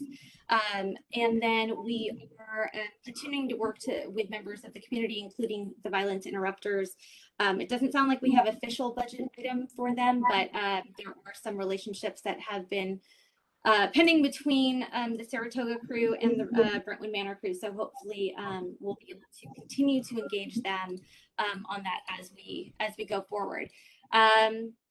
We are continuing to focus on traffic safety in 5B03. So as some of you may have seen, we have a number of speed humps and always stops coming through. There are speed humps coming on 17th. I believe between Hamlin, well, they're already in between Hamlin and Irving, and then also farther down by Kearney. We have some coming in on 16th that may or may not actually, I saw the sign go up this week. Also on Hamlin between 14th and 16th, more on 16th between Brentwood Road and Hamlin, as well as farther down, and some always stops coming in at 13th and Kearney, 13th and Hamlin, 14th and Kearney, and 14th and Hamlin. So those are all pending. I also have some up on 20th Street. I want to say the 3000 block, but I might have that wrong because my computer has decided to go slow. So lots of speed humps, stop signs, hopefully traffic calming things coming in. If there is anything that you would like, put in a request for it, reach out to me. I'll make sure, well, we can't do it in my chat, but it's 5b03@anc.dc.gov. I'm happy to help push through any type of traffic safety speed calming measures that I'm able to. So thank you everyone for your continued attention to this. Commissioner Amin, 5B04. 5B04, Commissioner Amin. So I want to start, first of all, by just saying thank you to the constituents in 5B04 who have stepped up into leadership positions. Special thanks goes out to Bridget on 13th and Hamlin, Catherine on 13th and Hamlin, Katie on 13th and Girard, Commissioner Woodland and on Claudette Johns over there on Girard, Eli, Ben, Lucky, Andrew, all of those folks over there on 9th Street. I just really appreciate us, and not to even mention my EVARTs. That's Andre and Nicole over there, and Dan over there leading the way on the Reed Streets EVARTs project. I really appreciate us stepping up and performing together as a community and not getting distracted by what's going on in social media. I appreciate everyone who has reached out to me personally and asked me, hey, Ra, these things that are being said about ANC 5B and about you, what's going on? I want to hear it directly from you, from Shawnee and Astrid and Joe and Enid and Helen and all of these really great people in our community that do not think that Twitter is the real world, do not think that social media is the real world, and know that everyone in the community needs to be engaged. And I'm saying to my constituents in 5B04 that I represent, and I represent 5B04 in this seat for right now. I'm saying to you that everyone in this community gets engaged. It doesn't go to the 24 loudest people. It doesn't go to the 6 people that hit I like on Twitter, and it doesn't go. It doesn't go to the only people on Twitter. We engage everyone here, and I don't move as your commissioner until you've been fully engaged and I've gotten your input. If you're on Twitter, that's great. If you're on social media, we can meet there. But everyone knows I walk these streets every single day with my 3 dogs. I'm at the market every single Saturday. I have not missed a Saturday in years at that market. So I am here to be engaged. And I appreciate everyone stepping up and checking in and letting me know how you feel. Now, we don't need to agree on everything, but you know what they say. If someone's not mad at you, then you're not doing your job. So my job here is to lead us forward, at least for the next year, with 5B04. And I just want to acknowledge that everything, absolutely everything that we set out to do as a community, we have accomplished in 5B04 over the last 3 years. It is not one resolution, not one letter of support. And for all of those folks out there that somehow think that I don't support safe streets, they haven't been paying attention. They haven't been paying attention to my organization or my advocacy before I was ANC commissioner. They haven't been paying attention to what I've been doing as ANC commissioner. Do not get your information from these outside sources. You come directly to me if you have questions with me. Questions about ANC 5B, you have questions about what we're doing over here. And I welcome you to engage this community. I welcome you to join a advisory committee. If you're most impacted, sure, lead the way. Join one of our committees over here and get started. But don't start coming to meetings just 2 or 3 weeks ago and weighing in on stuff that you have no knowledge on. You're doing yourself a disservice. Oh, you see, I was muted by. Look at these on the screen. Watch what they do. We're on to you, commissioners. We are on to you, and I'm putting you on notice now. Across Ward 5, we realize what you're doing, and everybody's watching. Everybody's watching you, commissioners. Right? So just watch these 2 on screen as they build content for their reality program. Watch how Piekara goes down, and then all of a sudden somebody who's speaking gets muted. So just be mindful, community. You are being bamboozled and tricked, and it's time for us to get back to the work of ANC 5B. We have always been a successful community, and let's keep getting the job done. Thank you. Mr. Costello, 5B05. Thank you. Requesting equal time. On October 30th, I have a cleanup scheduled for the community, and I'm very excited about this one. because it's going to be a costume cleanup. So come wearing your Halloween costume if you have one. Afterward, Miss Jelks, who a lot of you had the chance to meet tonight, she asked some really great questions. She is a former teacher and will be doing a story time activity. So we're reading a book and doing a craft activity with the kids who want to join afterwards. All of this will be in Turkey Thicket. The cleanup starts at 10:30 and the story time and craft activity starts around 11:45. I'll have candy, snacks, blankets, and fun activities for everyone. I am working on getting a second DDOT community walk scheduled. Don't worry, everyone, just in 5B05. Okay, calm down. Right now, the tentative date that we have is Saturday, November 6th at 7:30 in the morning. I have a poll out for residents. You can let me know if you're available then or not. Let's see. I requested recently some traffic calming by Shining Stars Montessori and Stokes Charter School, both in my SMD. Hopefully that will be processed relatively quickly, given our commission's request for DDOT to expedite traffic calming near schools in ANC 5B.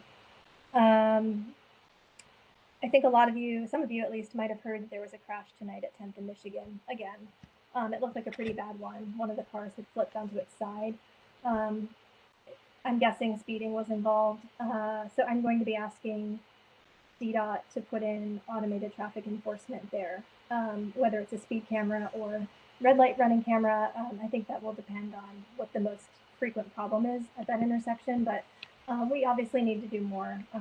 We've already had one person's life lost at that intersection earlier this year, and I know a lot of people feel unsafe at 10th and Michigan, so I'll be following up with DDOT on that.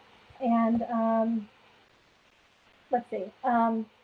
The last thing is, I'm very excited about this. I'll be doing a traffic calming 101 training for residents. I'm working on it with somebody who, for lack of a better word, he does traffic calming, traffic planning, but in the private sector, and I think he advises a number of like government departments of transportation and other agencies on their own planning. So he's very knowledgeable. He actually used to be an ANC commissioner. He's from DC, so he's familiar with the issues here. So I don't have a date set yet for that, but I'll get something scheduled and I'll disseminate information about that. And again, I'm doing that on my own behalf, not on behalf of the full commission. So nobody lose your pants over that. That's it. Thanks, everyone. All right. Thank you so much for your reports. I thank you. Everyone have a fantastic evening, and this meeting is adjourned. Thank you. Thank you.